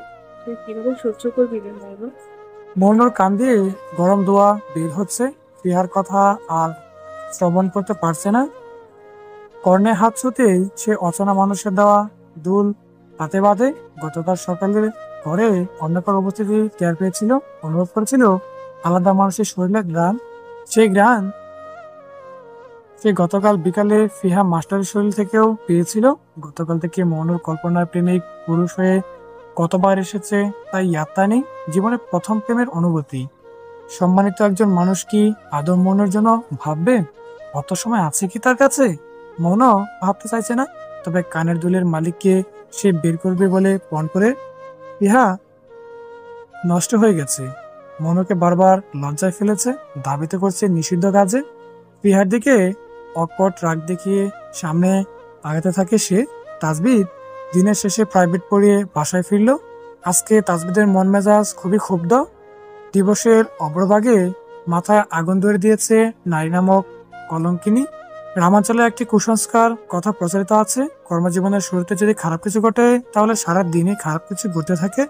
তাজবিদের নিকট মনে হচ্ছে এমন কিছুই আজ ঘটেছে। আজকে যে কয়েকটা প্রাইভেট পড়েছে সব স্থানেই সবাইকে ক্ষুদ্র ভুলের জন্য অনেক বকেছে, অনেকে হয়তো বুঝে নিয়েছে তাজবিদের আজ খুব মন খারাপ। বিষণ্ণ মনের পথ আগাচ্ছিল তাজবিদ, দৃষ্টি এলোমেলো ফেলেছে। আসমিক মনে হলো অদূরে মনের মতো কাউকে দেখছে সে। আবারও দৃষ্টি ফেলে ভালো করে লক্ষ্য করে দেখতে পায় মৌনকে। মেয়েটা এদিকেই এগিয়ে আসছে, পিছনে তার বান্ধবী ডেকে যাচ্ছে, তার খবর নেই। তাজবিদের ধারণা মৌনর সখীর সাথে অভিমান করে পথ হাঁটছে। মৌনর বাচ্চামো দেখে মৃদু হাসে, মৃদু স্বরে বলে, প্রিয় অভিমানিনী, ভালোবাসার অতল সাগরে ডুব দিতে আমন্ত্রণ জানাচ্ছি। আর মনে হয় পথ চলতে চলতে তাজবিদের সাথে মনের ধাক্কা লাগে। তাজবিদ ভাবনাপ্রিয় মানব, কিন্তু সময় মনোর ভাবনায় বিভোর ছিল। ঠিক তখনই মনোর আগমন ঘটে। তাজবিদের মনে দরিয়ার পাশে এসে হোঁচট খায় সে। মনো ভীত সন্তুষ্ট হয়ে তাজবিদকে দেখছে।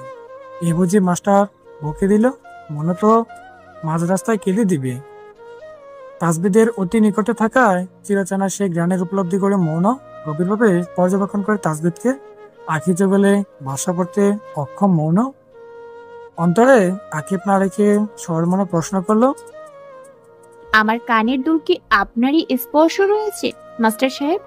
তাজবিদের অন্তরে বাম পাশটা হৃদয় নামক যন্ত্রণাটা আরেকবার বন্ধ করে দিয়েছে। পুরো পৃথিবী থমকে গিয়েছে। শরীর অবশ হয়ে আছে, চুরি করে চোর ধরা পড়ে গিয়েছে। এই যাত্রা কিভাবে বাঁচবে সে? মুখ ফসকে তাজবিদের সব বের হয়। মিথ্যা অভিযোগ, আপনি কি আমার পূর্ব পরিচিত? পৃথিবীর বুকে বৈশাখী জ্বর তাণ্ডব চালিয়ে যাচ্ছে। এদিকে তাজবিদের মনে মনোনামক সৌবর্ঠপূর্ণ রমণী তাণ্ডব চালাচ্ছে। মনো তাজবিদকে ভালো করে অবলোকন করছে, ইতিপূর্বে কোথাও দেখিনি তাকে। জনসমক্ষে ছেলে মেয়ে দাঁড়িয়ে গল্পগুজব দৃষ্টিকটু। মনো ইতস্তবোধ করছে, মনে হাজারো কথা ঘুরপাক খাচ্ছে। তাজবিদও নিশ্চুপ, মনের শরীর থেকে আসা মিষ্টি সুগন্ধি উপভোগ করছে। আপনজন পাশে থাকলে পুরো পৃথিবী অচেনা লাগে। তাজবিদের নিকট মনে হচ্ছে মনে তার সম্পর্কে কিছুটা আন্দাজ করতে পেরেছে, তবে সে এই মুহূর্তে মনের মনে কোনো সংশয় রাখতে চাইছে না। প্রিয়াকে এক পলক দেখে তাজবিদ বলে, তোমার বান্ধবীকে বেশি করে দুধ ডিম খেতে বলো। হাঁটুতে বুদ্ধি নিয়ে চললে তার ভবিষ্যৎ অন্ধকার হবে। পড়াশোনা বিষয়ক আলোচনা থাকলে বলতে বলো। মৌন লজ্জায় মাথা নিচু করে রেখেছে। সে ভুলে গিয়েছিল সে একজন শিক্ষক সমতুল্য মানবের সম্মুখে। মৌন শিক্ষক না হলেও ফিহার তো শিক্ষক, সম্মান করা কর্তব্য। মৌন মান্য না করে সন্দেহ করেছে, লজ্জায় আজব পাতা নেয় নিয়ে পড়ছে মৌন। তাসবিদ আড়ালে হাসে। মৌনের উত্তরে অপেক্ষা করছে সে। তাসবিদের মনোবাসনা পূরণ করে মৌন প্রত্যুত্তরে বলে, জ্ঞান অর্জন তো গুরুজনের কাছ থেকেই শিখব, তবে অচেনা মানুষের কাছ থেকে শিক্ষা লাভ করা বাবার ভাষ্যমতে ঘোর অন্যায়। কথাগুলো কি আমাকে বললে? না তো, পাশের বাড়ির খলিল চাচাকে বলছি, যার 32 দাঁতে পোকা ধরেছে। তাসবিদ হতবাক। মনু নামক মেয়েটা কি সত্যি মস্করা করছে? তাসবিদ মাথা নিচু করে হেসে নেয়, হাতে বন্ধনীতে সময় দেখে বলে, আপনার কথার প্রত্যুত্তর না হয় অন্য একদিন দিব। আর একটা কথা, অচেনারা চেনা জানা হতে বেশি সময় লাগে না। আজ আসছি, আবার দেখা হবে, তখন না হয় অচেনা হয়েও পরিচিতদের মতো আচরণ করব। তাসবিদ প্রস্থান গ্রহণ করে। মৌন যেন কোনো ঘোরের মধ্যে অবস্থান করেছে। তাসবিদের কথার মধ্যে কিছু একটা লুকায়িত আছে, যা সে উপলব্ধি করতে পারছে না। মৌন মনে একটাই প্রশ্ন, তার ঘরের জানালার পাশে কি তাসবিদ এসেছিল? ফিহা বিস্ময়কর দৃষ্টিতে এতক্ষণ দুজনে কথোপকথন পর্যবেক্ষণ করছিল। তাসবিদ আর মৌনর সাক্ষাৎ যে আজ প্রথম হয়েছে তার কাছে মনে হয়নি। মৌনর বান্ধবীর দিকে দৃষ্টিপাত করে ফিহা, চোখে বিস্ময়, চোখে হাজারো প্রশ্ন। মনের নিকট সেই প্রশ্নের উত্তর নেই। মৌন কি নিজেও জানে না কেন আজ সে তাসবিদের চোখে চোখ রেখেছিল? ফিহার মুখে দুষ্টামে ঘুরপাক খাচ্ছে। মৌনর কাছে এসে ঠাট্টা ছলে বলে, মাস্টার কি সখীর মনের গোপন দরজায় করাঘাত করেছে? মৌন কোনো চোখে তাকায়, মুখ ফিরিয়ে প্রত্যুত্তরে বলে, তোর মাস্টারের মনে হয় লাড্ডু ফুটেছে ফিহা, সেটা আমার জন্য নয়, অন্য কারোর জন্য। বললেই হলো, আমি আজ স্যারকে দেখেছি রে, তোর দিকে। মৌনর কর্ণপাতে ফিহার অবাঞ্ছিত কথা পৌঁছতে থামিয়ে দেয়। ফালতু কথা বললে কানে নিচে এক চড় দিব। চল বাসায় যাই। ফিহা আজকের জন্য ভাষণে মুলতবি ঘোষণা করলো। মৌনের সাথে তাল মিলিয়ে বাড়ির পথে রওনা হলো। জ্যৈষ্ঠ রোদে পথঘাট শুকিয়ে চৌচির। মাথার উপর সোজা লোক আসন পেতে বসে আছে। কৃষকেরা রোদে পড়ে মাথায় থামলা পরে বোরো ধান ছাঁটাই করছে। রোদের উত্তাপে শরীর কার্শিটে বর্ণ ধারণ করেছে, সেদিকে কারো ভ্রুক্ষেপ নেই। খাদিজা বানু গামছা বেঁধে স্বামীর জন্য খাবার এনেছে। তার চোখ মুখে বিরক্তি বিদ্যমান। একটু খেয়াল করে দেখা যাবে সানজিদা বানুর চেহারা বিরক্তির সাথে রাগও স্পষ্টত ফুটে উঠেছে। কালাম মিয়া দূর থেকে স্ত্রীর মুখশ্রী দেখতে পান। মাথা থেকে মাতলা নামিয়ে বিড়বিড় করে বলেন, আজ আবার কি হলো? শানু ঠিক আছে তো? সায়দার গাছের নিচে এগিয়ে এসে শব্দ করে খাবারের পাত্র রাখে সানজিদা বানু। স্বামীর দিকে তাকিয়ে রাগের মাত্রা বেড়ে যায় তার। রাগে গজগজ করে বলে, তোমার মুখ পরিভর আমার বাড়ি থেকে কবে বিদায় হবে? ওর সুরুত আমার সহ্য হয় না। যেদিন এই ঘুম থেকে উঠে ওর সুরুত দেখি, ওই দিনই একটা না একটা অশান্তি শুরু হয়। রাগ একজন মানুষের মস্তিষ্ক অচল করে দেয়। মানুষ রাগে হিতাহিতবোধ শূন্য হয়ে অন্যায় কাজ বেশি করে। কালামিয়া ঠান্ডা মস্তিষ্কের মানুষ। হুট করে কথা শুনে সিদ্ধান্ত নেওয়ার পাত্র সে নয়। স্ত্রীর কথা শুনতে হলে পেট পুরো করতে হবে। বউয়ের কথা মর্মার্থ বুঝে আসন গ্রহণ করতে করতে বলে সে, মাথা গরম করতেছস কেন? খাইছস? ডায়াবেটিস রোগীদের না খাইয়া থাকতে নাই। আসো 2 লোকমা খাইয়ে দি, পেট ভর্তি কইরা আরামসে কথা শুনমু। স্বামী স্বভাবগত আচরণের প্রতি সানজিদা বানুর ধারণা আছে। এক কথা মানুষ তার স্বামী। দেখা যাবে খাদিজা কথা না শুনলে জনসম্মুখে বিশ্রী ভাষায় গালিগালাজ শুরু করবে। অজ্ঞতা নিশ্চুপে রাগ সংবরণের চেষ্টা করে সে। পুরুষদের উদর ভরা থাকলে মেজাজ সতেজ থাকে। পুরুষ মানুষের আহার গ্রহণ করার পরপরই নাকি মহিলাদের আবদার পেশ করতে হয়। এতে কার্যসিদ্ধ হাসিল হয়, সাথে সম্পর্ক মজবুত হয়। কামাল মিয়া পান ভাঁজ করে মুখে পড়ে নেয়। মাটিতে বিছিয়ে রাখা গামছা কাঁধে ঝুলিয়ে বলে, গোসা কেন? সুযোগের অপেক্ষা ছিল সানজিদা বানু অভ্যন্তরে পুষে রাখা আক্রোশ একবার প্রকাশ করে। গোসা করবো না? তোমার বোন নিজে তো স্বামীকে খাইছে, এখন আমার সংসারে অশান্তি করতে চাচ্ছে। আবার কি করছে? বেন্না ফরিদার মা আয়শা বলল, তোমার বোন নাকি সেই বাড়িতে সম্পত্তির ভাগ চায়। তোমার কাছে বললে যদি ভাগ চাও, তাই পাড়ার সকল মহিলাদের বলছে।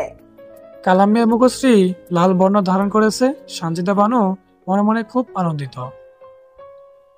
আপদ মনে হয় আজ বিদায় হবে ভেবে।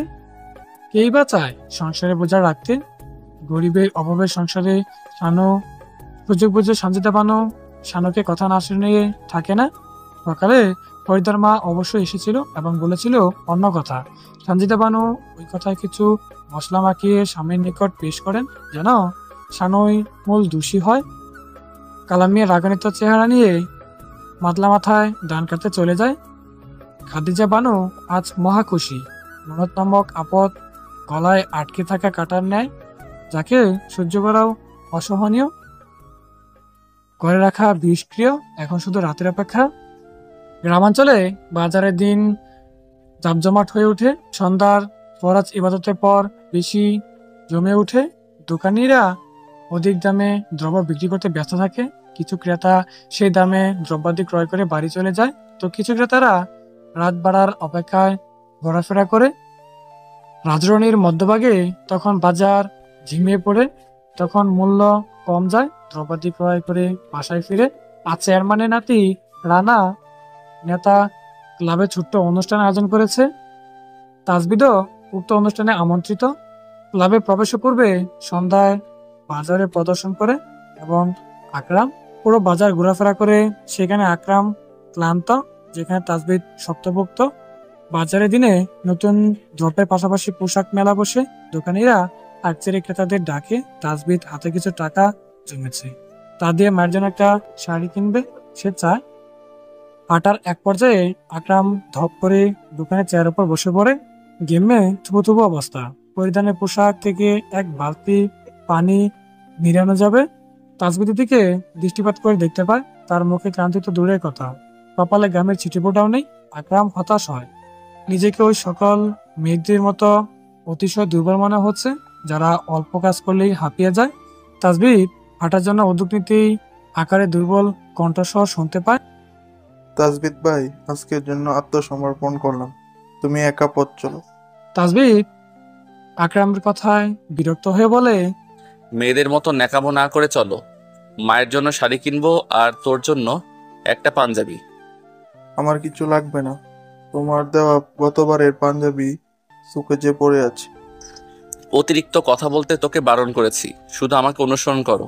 ৬-৭টা দোকান করে তাজবিদ মায়ের জন্য একটি শাড়ি কিনবে, একজোড়া বালাও কিনবে। 12 হাতের খয়েরি রঙের ফুলকারা শাড়ি তাজবিদের মাকে খুব মানাবে। তাজবিদের বাবা বেঁচে থাকাকালীন তোবরা বেগমকে চমকালো রঙের কাপড় কিনে দিতেন। আকরামকে আকাশি রঙের পাঞ্জাবি কিনে দেয়। তাজবিদ তার বাবার মতো নিজের জন্য না কিনে ক্লাবের সামনে গিয়ে দাঁড়ায়। বিরিয়ানির সুগ্রানে মোমো করছে ক্লাব জুড়ে।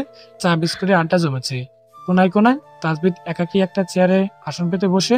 রানা এবং তার ছেলেপুলে বিরিয়ানি প্যাকেট ভরতে ব্যস্ত। নিকোটিনের গন্ধে তাজবিদের অস্বস্তি বোধ করছে। রানা দূর থেকে তা লক্ষ্য করে তাজবিদের কাছে এসে বসে। কিছু কিছু বড় মানুষের সময়ে অসময়ে সম্মান করা ভদ্রতা। তাজবিদ দাঁড়িয়ে কুশল বিনিময় করে জিজ্ঞেস করে, কেমন আছেন ভাই? ভালো। দাদা নাকি রানীকে বাড়িতে পড়াতে বলেছে? জি। তোমার কোনো অসুবিধা নাই তো? রানী একটু চঞ্চল, এক কথার মেয়ে। আয়ত্তে আনতে গেলে আমার গলায় ঝুলবে। এই মেয়েকে আমি পড়াতে পারবো না। কথাটা কণ্ঠালয়তে এসেও আটকে যায় তাজবিদের। এই মুহূর্তে নিজেকে জানের ভয় করছে। বৃদ্ধ মাকে নিয়ে তার অনেক স্বপ্ন আছে। না ভাই, তবে স্বল্প সময় পড়াতে হবে।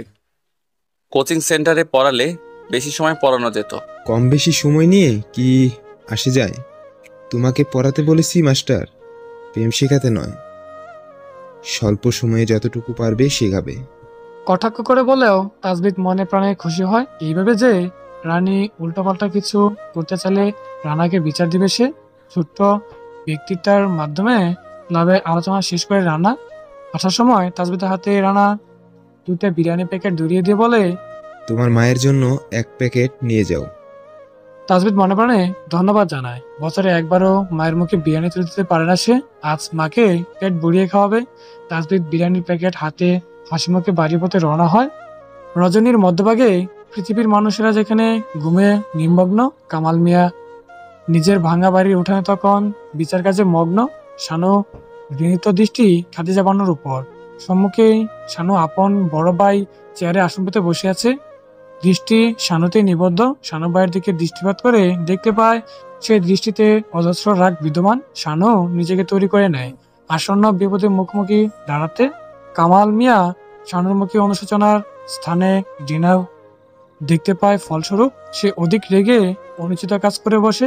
উঠানের কোনায় পড়ে থাকা বাঁশের খুঁটি এনে শানুর শরীরে আঘাত করতে থাকে। কামাল ঘাতের সহিত চিৎকার করে বলে, তোর ভরণ পোষণের দায়িত্ব নিয়েছি বলে এই প্রতিদান দিলি? এত লোভ, তোর এত লোভ! অন্য মানুষকে না বলে আমাকেই বলতি যে তোর সম্পত্তি লাগবে। আমি আমার যা আছে সব তোর পায়ে ছুঁড়ে দিতাম। চাষি বলে কি আমার কোনো সম্মান নেই? বের হ আমার বাড়ি থেকে। তোর মতো লোভী নারীর আমার বাড়িতে কোনো জায়গা নেই। শানুর আর্তনাদে পাড়া পড়শিরা বাড়ির সামনে জড়ো হয়। কাঁচা ঘুম ভাঙায় অনেকেই বিরক্ত হয়, আবার অনেকেরই শানুর প্রতি করা অত্যাচারে আফসোস হয়। কামাল মিয়ার রাগ সম্পর্কে সবার ধারণা আছে। এইদিকে খাদিজা বানুর মুখে হাসির রেখা ফুটে ওঠে। বহুদিনের মনোবাসনা পূর্ণ হবে। কামাল মিয়া হাঁপাচ্ছে, বয়সের ভারে শক্তি অনেকটাই কমে এসেছে। শানু উপর হয়ে শুয়ে কাঁদছে। বিধবাকে সমাজের সবাই কটূক্তি করে, সেখানে তার আপনজনই প্রথম সারির মানুষ। শানুর চলে যাওয়ার মতো কোনো জায়গা নেই। সে খুব ভালোভাবেই জানে ভাইয়ের এত রাগের পেছনে ভাবির হাত রয়েছে। সে ভাবির মুখে হাসি দেখতে পেয়েছে, যে হাসিতে শানুর জীবন নিঃশেষ হওয়ার পরিকল্পনা চলছে। এই ধরনেতে কেউ কারো আপন নয়। আপন জন সময়ে পরিবর্তন হয়ে যায়। টলমল পায়ে শানু নিজের ঘরে গিয়ে দরজা আটকে দেয়। খাদিজা বানুর সামনে দিয়ে যাওয়ার সময় ব্যথাতুর সরে শুধু বলে, আমি বিদায় হলে তুমি খুব খুশি হবে, তাই না ভাবি? মনে রেখো, আমার সাথে করা অত্যাচারের মূল্য একদিন তোমায় দিতেই হবে। উপরওয়ালা সব দেখছেন। জবাবে খাদিজা বানুর মুখ ভেঙচি কেটে ঘরে দৌড় লাগায়। তহুরা বেগম ছেলের মাথায় হাত বুলিয়ে দিচ্ছেন। ওনার চোখে মুখে আনন্দের ঝিলিক। আজ নতুন শাড়ি পেয়েছেন বলে নয়, বরঞ্চ ছেলেকে মানুষের মতো মানুষ করতে পেরেছেন বলে আনন্দিত। ছেলের মাথায় হাত বুলিয়ে তহুরা বেগম বলেন, সেদিন তো পুরো কথা বললি না রে বাপ। কোন মাইয়ের কি মনে ধরেছে? আমি কি তার বাসায় বাতেন ঘটককে পাঠামো? তাজবিদ মায়ের তোরপানে হাসে। মায়ের কোল থেকে মাথা তুলে বলে, এত অধৈর্য হচ্ছ কেন মা? বাতেন ঘটক মেয়ের বাড়ি গিয়ে কি বলবে? বলবে যে তারা মাটির ভাঙা বাড়ি থাকে, নাকি বলবে ছেলে রাজার ঘরের আদরের রাজপুত, ওনাদের মেয়েকে রাজরানি করে রাখবে? যেই তথ্য মিথ্যা। এইভাবে বলিস কেন বাপ? আল্লাহ ধন দিতে কতক্ষণ, দেখবি ঘরে নয়া বউ আসলেই বরকত বাড়বে। তাজবিদ তহুরা বেগমের সরলতায় চোখ বুঝে বিছানায় শয়। আজ সে মায়ের সাথেই থাকবে। সারা রাত ধরে ঘর বাঁধার গল্প করবে। দীর্ঘ রজনী শেষে প্রভাতের আগমন ঘটেছে ধরণীতে। ফরজ ইবাদত করে মুসল্লিরা দলে দলে মসজিদ থেকে বের হয়ে বাইরের পথে আগাচ্ছেন। সকালের ঠান্ডা বাতাসের সাথে মিশতে তাজবিদ একাকী হাঁটছে। বিশাল বড় ধান ক্ষেতের পাড়ে দাঁড়িয়ে লম্বা নিঃশ্বাস গ্রহণ করে সে। এখন তাজবিদ মনুকে এক পলক দেখবে। নিত্য কার্যসূচির পরিবর্তন হবে, এটাই প্রকৃতির নিয়ম। মৌনকে এক স্থানে যে আজও পাবে, এই চিন্তা করা তাজবিদের জন্য বোকামো। মৌনর এক ঝলক সাক্ষাৎ পেতে তাজবিদ তার বাড়ির পাশে যাওয়ার দুঃসাহস দেখায়। আজ তাজবিদ মৌনর ঘরের পাশটায় দাঁড়িয়ে। দৈনন্দিনের মতো আজ ঘরের জানলা খোলা না, বরঞ্চ কাঠের তৈরি জানলার দুই ভাগ বন্ধ করা। তাজবিদের মন ক্ষুণ্ণ হয়। জানলার দিকে এক পলক তাকিয়ে প্রস্থান নেয়। মৌন মায়ের জন্য তুলসী পাতা আনতে পাশের বাড়ি গিয়েছিল। বাড়ির কাছাকাছি আসায় তার নাকি চিরচেনা সেই সুগন্ধি আসে। মৌনুর দৃষ্টি আশেপাশে সুগন্ধিযুক্ত মানুষটাকে খুঁজতে ব্যস্ত। দূর দূরান্তে যতদূর চোখ যায়, মনুর নজরে সেই মানুষটার চিত্র ভাসে না। মৌন মনের ভুল ভেবে পথ আগায়। মৌনুর প্রস্থানে তাজবিদ কাঁঠাল গাছটার আড়াল থেকে বের হয়ে আসে। তাজবিদের আখিদয় আনন্দ উল্লাস। মৌন এখনো তাজবিদের দেওয়া কানের দুলজোড়া পরে। মৌন যখন এদিক ওদিক দৃষ্টি ঘুরিয়ে তাকে খুঁজছিল, সাথে তার দুলজোড়া সমান তালে দুলছিল। ঘুমটা মাথায় মনুকে স্নিগ্ধ লাগছিল। প্রকৃতির অপরূপ সৌন্দর্যের সাথে তুলনা করে আপনা আপনি সে বলে উঠেছিল, অপরূপ সুকন্যা, হয় না তোমার তুলনা। প্রকৃতির সৌন্দর্যের সাথে মিশে হয়ে উঠেছ প্রকৃতি কন্যা। তোমার দৃষ্টিতে খুন হব বলছি প্রিয় সুনয়না। যান্ত্রিক আলোয় আলোকিত সারা কামরা, আধুনিকতার ছোঁয়া বিদ্যমান। সাদা রঙের চাদরযুক্ত পালকের উপর এলোমেলো ভাবে কাপড় ছড়িয়ে আছে। আরশির সামনে রানী দাঁড়িয়ে গায়ের উপর কাপড় জড়িয়ে নিচ্ছে। কোনো পোশাক পছন্দ মতো হচ্ছে না। গায়ে জড়িয়ে নিলে মনে হচ্ছে কোনো জামা ঢোলা কিংবা কোনো জামার হাতা মোটা। রানীর এত সাজসজ্জার কারণ তাজবিদ। দিবসের দ্বীপ্রহরের শেষ ভাগে তাজবিদ পড়াতে আসবে। তাজবিদের সামনে নিজের সৌন্দর্যকে ফুটিয়ে তোলার জন্য এত সাজগোজ। গোলাপি রঙের আনারকলি গায়ে জড়িয়ে নেয় রানী। আরশির সামনে দাঁড়িয়ে কৃত্রিম রঙে ঠোঁট রাঙিয়ে নেয় সে।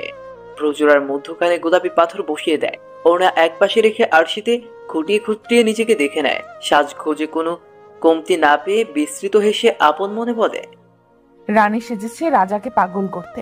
আজ দেখব এই রূপের লাবণ্য দেখে রাজার ধ্যান কিভাবে রানীর দিকে না আসে। সময় চলছে আপন গতিতে। দেয়ালের ঘড়ির কাঁটা নিজস্ব গতিতে চলছে। সময়ের সাথে পাল্লা দিয়ে রানীও ধৈর্য ধারণ ক্ষমতা ক্ষুণ্ণ হচ্ছে। তাজবিদ দায়িত্বের প্রতি যথেষ্ট খেয়াল রাখে। বিলম্বে পড়াতে আসে তাজবিদ খুবই লজ্জিত। নিত্যদিনের তুলনায় তাজবিদের নিত্য কার্যসূচি ভিন্ন ছিল। নতুন একটি দোকানের আবেদন করে এসেছে সে। বিলম্ব হওয়ার আরো একটি কারণ আছে। তাজবিদ শেষ প্রাইভেট পড়িয়ে বাসায় গিয়েছিল পরিধানের কাপড় পরিবর্তন করতে। তার অধীনে থাকা সবচেয়ে পুরনো আর অপছন্দনীয় পোশাক পরেছে সে, যেন রানীর মন পড়াশোনায় মনোযোগ থাকে, তাজবিদের দিকে নয়। চেয়ারম্যানের বাড়ি প্রবেশ করতেই তাজবিদ রানীকে ফটকের সামনেই দেখতে পায়, যেন রানী তারই অপেক্ষায় ছিল। তাজবিদ নজর নিচু করে নেয়। রানীর সাজসজ্জায় তাজবিদের মনে কোনো পরিবর্তন আনতে পারেনি। সে পুরো বাড়ির অভ্যন্তরে দৃষ্টি ঘুরিয়ে নেয়।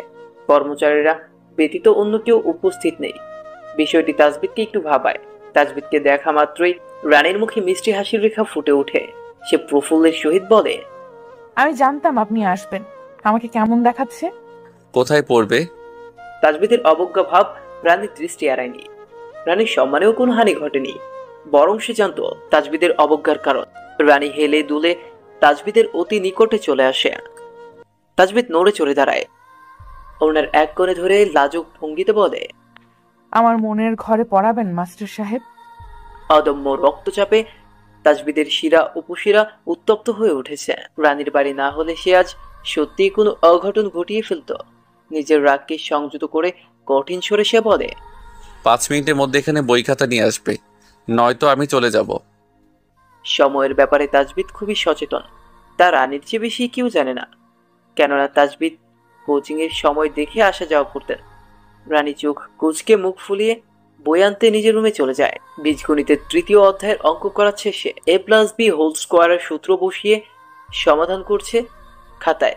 খাতার দিকে মনোযোগী হওয়ায় আশেপাশের কিছু নজরে নেই তার। রানীর বেহায়া নজর উপেক্ষা করে ঠান্ডা মস্তিষ্কে বোঝাচ্ছে তাজবিদ। পুরো অঙ্ক শেষ করে রানীর দিকে তাকাতেই তাজবিদ দেখতে পায় রানী নিজের শরীরের সম্মুখ অংশের অঙ্গ অনাবৃত করে রেখেছে। এক পাশে নামমাত্র ওড়নাটা নিচে পড়ে আছে। রানীর বেহায়াপনা তাজবিদের মনে ঘৃণার বীজ বুনছে প্রতিনিয়ত। রানীকে নির্লজ্জের আসনে বসিয়ে রাখে সে। তাজবিদ দৃষ্টি সরিয়ে দাঁড়িয়ে যায়। আকস্মিক তাড়ানোতে রানী ঘাবড়ে যায়। এই ভেবে যদি আগামীকাল থেকে পড়াতে না আসে, এই জন্য সে মনে মনে ছক কষে বলে, দাঁড়িয়ে পড়লেন কেন স্যার? চেয়ারম্যান সাহেবকে বলে দিও আমি আগামীকাল থেকে তোমাকে পড়াতে আসবো না। তোমার মতো নির্লজ্জ মেয়েকে পড়িয়ে খারাপ শিক্ষক উপাধি পেতে চাই না। আজ আমি কিছু করিনি স্যার। জামার গলাটা বড়, তাড়াহুড়ো পরে এমন লজ্জায় পড়তে হবে ভাবিনি। এমন আর কখনো হবে না স্যার। আগামীকাল থেকে বোরকা পরে পড়তে বসবো। মেয়ের মুখে মধু, অন্তরে বিষ। কথাটা তাজবিদ ভুলে গিয়েছে যেন। রানীর কথা বিশ্বাস করে নিশ্চুপে বসে যায় সে। কলম হাতে নিয়ে প্রত্যুত্তরে বলে, তোমার প্রতি বিশ্বাস কাজ করে না। শিক্ষককে সম্মান করতে না পারো অপদস্থ করো না। রানী আজকের মতো মাথায় কাপড় দিয়ে পরের পড়া সমাপ্ত করে। গতকালের বাজারে জমজমাট ব্যবসার পর উচ্ছিষ্ট উদর্ত অতিরিক্ত দ্রব্যাদি পরিষ্কার পরিচ্ছন্ন করা হচ্ছে। গ্রাম অঞ্চলে সচরাচর এই উদ্যোগ গ্রহণ করা হয় না। এইখানে পরিষ্কার করার কারণ হচ্ছে রানার ক্লাব। বাজারের ঠিক পশ্চিম কোণায় বড় একটি গোডাউন রয়েছে, যেটাকে ছাটামাটা করে ক্লাব বানানো হয়েছে। কাজের সূত্রে রানা সকাল থেকেই ক্লাবে। বিশিষ্ট নেতা সাংবাদিকদের সাথে জরুরি সম্মেলন ছিল। সারাদিনের কর্মব্যস্ততায় দম ফেলারও সময় পায়নি। আসর শেষে রানা চেয়ারে গায়ে লিয়ে দেয়, মাথায় দুহাত চেপে ধরে। চায়ের তৃষ্ণা পেয়েছে, কাউকে নির্দেশ দেওয়ার প্রবণতাও হচ্ছে না। কিছু কিছু সময় আমাদের মন খোলা থাকার মতো হয়ে যায়, যেখানে কোনো দাগ থাকবে না। রানা পদচারণায় করিম চাচার দোকানের উদ্দেশ্যে রওনা হয়। ছোট হলেও সকালে সম্মানের উচ্চ আসনে বসিয়ে রাখে তাকে। রানা যেখানে যায় মানুষ সরে গিয়ে রাস্তা করে দেয়। বাহ্যিক দিক দিয়ে রানা সন্তুষ্ট থাকলেও অভ্যন্তরীণ দিক দিয়ে অসন্তুষ্ট। দাসজানের ক্ষমতার দাপটে নিজেকেও সেভাবে চালাতে হয়। করিম চাচার দোকানে আসতেই ভয়ে সবাই দূরে সরে দাঁড়ায়। অভ্যাস মোতাবেক রানা কাঠের টুলের উপর বসে 1 কাপ চা দিতে বলে। কিছু সময়ের মধ্যে বাপ্পি নামক 7 বছরের ছেলে চা হাতে হাজির হয়। চোখে মুখে ছেলেটার ভয়। রানা এক পলক তাকিয়ে দৃষ্টি সরিয়ে নেয়। চায়ের কাপে চুমুক দিয়ে চোখ বন্ধ করে নেয় সে। করিম চাচার হাতের চায়ের তুলনা হয় না। রানা যদি মর্জি মতো চলতো তাহলে প্রতি বেলায় এসে চা পান করে যেত। তাজবিদ ভাইয়াকে এখন কোথায় পাওয়া যাবে বলতে পারেন? কোকিলের স্বরের ন্যায় চিকন সরে রমণীর কথা রানার কর্ণধারে আসে। রানা উদ্গ্রীব নয়নে তাকায়। প্রথম দর্শনেই শানুর মলিন মুখশ্রী চোখে বাঁধে তার। মনে মনে সে বলে, কি হয়েছে মেয়েটার? পরক্ষণেই তাজবিদের কথা জিজ্ঞেস করার বিষয়টি মস্তিষ্কে আসতেই পাল্টা প্রশ্ন করে, তাজবিদকে দিয়ে কি কাজ? অপরিচিত মানুষের সাথে কথা বলতে শানু ইতস্তত বোধ হয়। রানা শানুর নজর ঘোরানো দেখে বুঝতে পারে। হাতের ইশারায় সামনের টুলে বসতে বলে। সম্মোহিত শানু তাই করে। ভীত নয়নে রানার দিকে তাকায়, যে পলকহীনে তাকে দেখছেন। সময় অতিবাহিত হতে থাকে। রানার পলকহীন দৃষ্টিতে শানুর শরীরে ভয় বাঁচছে। নীরবতার অবসান ঘটিয়ে রানা শানুর উদ্দেশ্যে বলে, চা খাবে? পানি খাবো। ভয়ের লাজে শানুর গ্রীবা শুকিয়ে গিয়েছে। পানি পান না করলে যেন ভয়ের বুক ফেটে যাবে। চোখের ইশারায় রানা বাপ্পিকে পানি আনতে বলে। এক নিঃশ্বাসে 1 গ্লাস পানি পান করেও শানুর তৃষ্ণা মেটে না। আরেক গ্লাস পানি পাওয়ার আশায় বাপ্পির দিকে তাকায়। রানা আরম্ভ থেকে শানুর দৃষ্টিগতি লক্ষ্য করছে। তার মনে হচ্ছে মেয়েটি পিপাসার সহিত ক্ষুধার্ত। চায়ের টাকা পরিশোধ করে রানা শানুর উদ্দেশ্যে বলে, আমার সাথে আসো মেয়ে, তাজবিদের ঠিকানা দিচ্ছি। অপরাহ্নকালে তাজবিদ ক্লাবে এসে উপস্থিত হয়। এখানে আসাটা তাজবিদের নিকট অপছন্দনীয়। বড়লোকের সান্নিধ্যে থাকা বিপজ্জনক মনে হয় তার কাছে। তাজবিদের ধারণা ছিল রানা নতুন দোকানের চাঁদা চাইতে তাকে ডেকেছে, তাই নিজেকে যথাসম্ভব তৈরি করে এসেছে সে। আজ সে চাঁদাবাদের জন্য রুখে দাঁড়াবে, রানাকে বোঝাবে কোনটা খারাপ আর কোনটা ভালো কাজ। অদমনীয় রত শরীরে টকবগিয়ে পড়ছে তার আবেগ। ক্লাবে প্রবেশ করতেই উত্তপ্ত তাজবিদ ঠান্ডা হয়ে যায়। রাগ হিংস্রতার বদলে মুখশ্রীতে প্রশ্নের ভান্ডার দেখা দেয়। তার অন্তরের কিছু কথা বাসা বাঁধে। তাজবিদ দেখতে পায় অদূরে রানার টেবিলের সামনে শানু বসা। 2 দিনের সাক্ষাতে মেয়েটিকে বন্ধু ভাবা কি অন্যায় করেছে তাজবিদ? বিষয়টি ভাবাচ্ছে তাকে। জড়সড় হয়ে বসে থাকা শানুর কাছে এসে সে প্রশ্ন করে, তুমি এখানে? শানুর প্রাণ ফিরে আসে।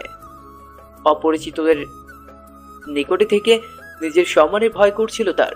তাজবিদকে দেখা মাত্রই বসা থেকে দাঁড়িয়ে প্রত্যুত্তরে বলে, আপনি এসেছেন, আপনার সাথে প্রয়োজনীয় কথা ছিল, একটু এপাশটাই আসবেন। রানার সন্দেহ দৃষ্টি দুজনের উপর নিবন্ধ। প্রযুগল কুচকে তাজবিদের প্রত্যুত্তরের আশা আসে সে। তাজবিদ ভীত নয়নে রানাকে অবলোকন করে বলে, সমস্যা নাই, এখানেই বলো। এখানে বলা যাবে না মানে? বিষয়টা একটু গোপনীয়। দুজনের কথোপকথন শুনে রানার অন্তরের গহ্বরের কোথায় যেন পোড়াচ্ছে।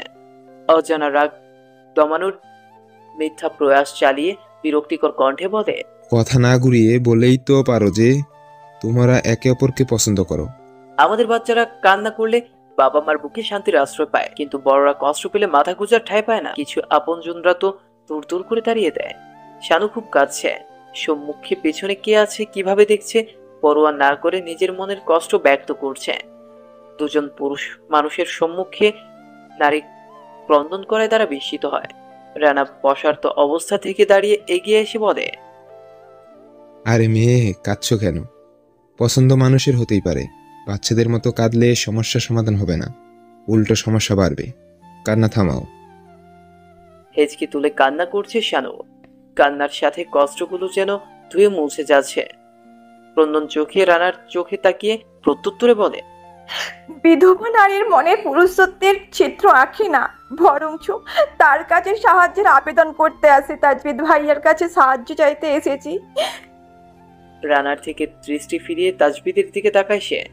দুই হাত একত্রিত করে বলে, আমাকে একটা ভাড়া ঘর আর কয়েকটা প্রাইভেটের ব্যবস্থা করে দিবেন ভাই।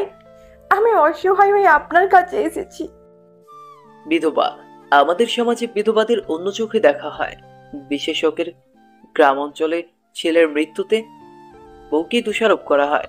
মিথ্যা প্রথার জের ধরে বিধবা রমণীদের সাজার নিষেধাজ্ঞা করে দেওয়া হয়। অলঙ্কারে সজ্জিত থাকা রমণীদের অলঙ্কার পরতে নিষেধ করে দেওয়া হয়। বিধবাদের জীবনে তিক্ত অভিজ্ঞতা অবলোকন করা যায় আজকে শানুকে দেখে। সমাজে কটাক্ষ কথার শিকার হতে হয়। রানা এবং তাজবিদ অবাক বিস্ময়ের সাথে নির্বাক। তাজবিদের চক্ষুদ্বয়ের সামনে শানুর সাথে প্রথম সাক্ষাতের চিত্র ভাসছে। শানুর মুখের মলিনতা দেখে তাজবিদের মনে ঠিকই তার দুঃখ ভরা জীবনের কথা এসেছিল, কিন্তু এতটুকু বয়সে এত কষ্ট অতিবাহিত করেছে তা অনুধাবন করতে পারেনি।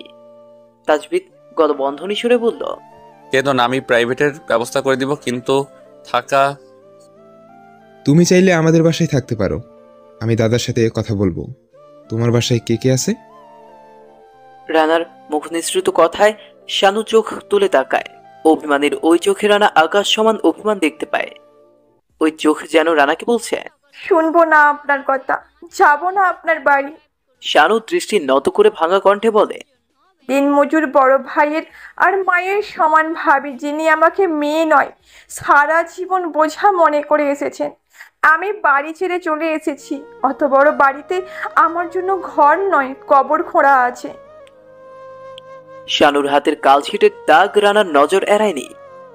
তার কথার মধ্যে স্পষ্টতই বোঝা যাচ্ছে সে রানার প্রস্তাবে রাজি নয়। আমাদের সমাজের একদল পুরুষ নামক নরপশুদের কবলে একজন নারীকে ছেড়ে দিলে তারা খুবলে খুবলে খাবে। সুমিকে একা ছাড়াও সঠিক সিদ্ধান্ত নেওয়া হবে না। তাজবিদ রানার দিকে তাকায়, ইতস্তত বোধ হয়ে বলে,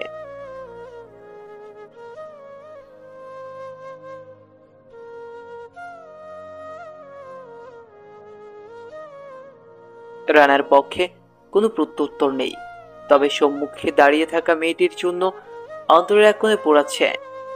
পুরুষদের কষ্ট অভ্যন্তরে চেপে রাখতে হয়। চোখের পানি বের হলেই সে পুরুষ নামে রমণী। কষ্ট অন্তরে জমিয়ে রাখার নাম পুরুষ।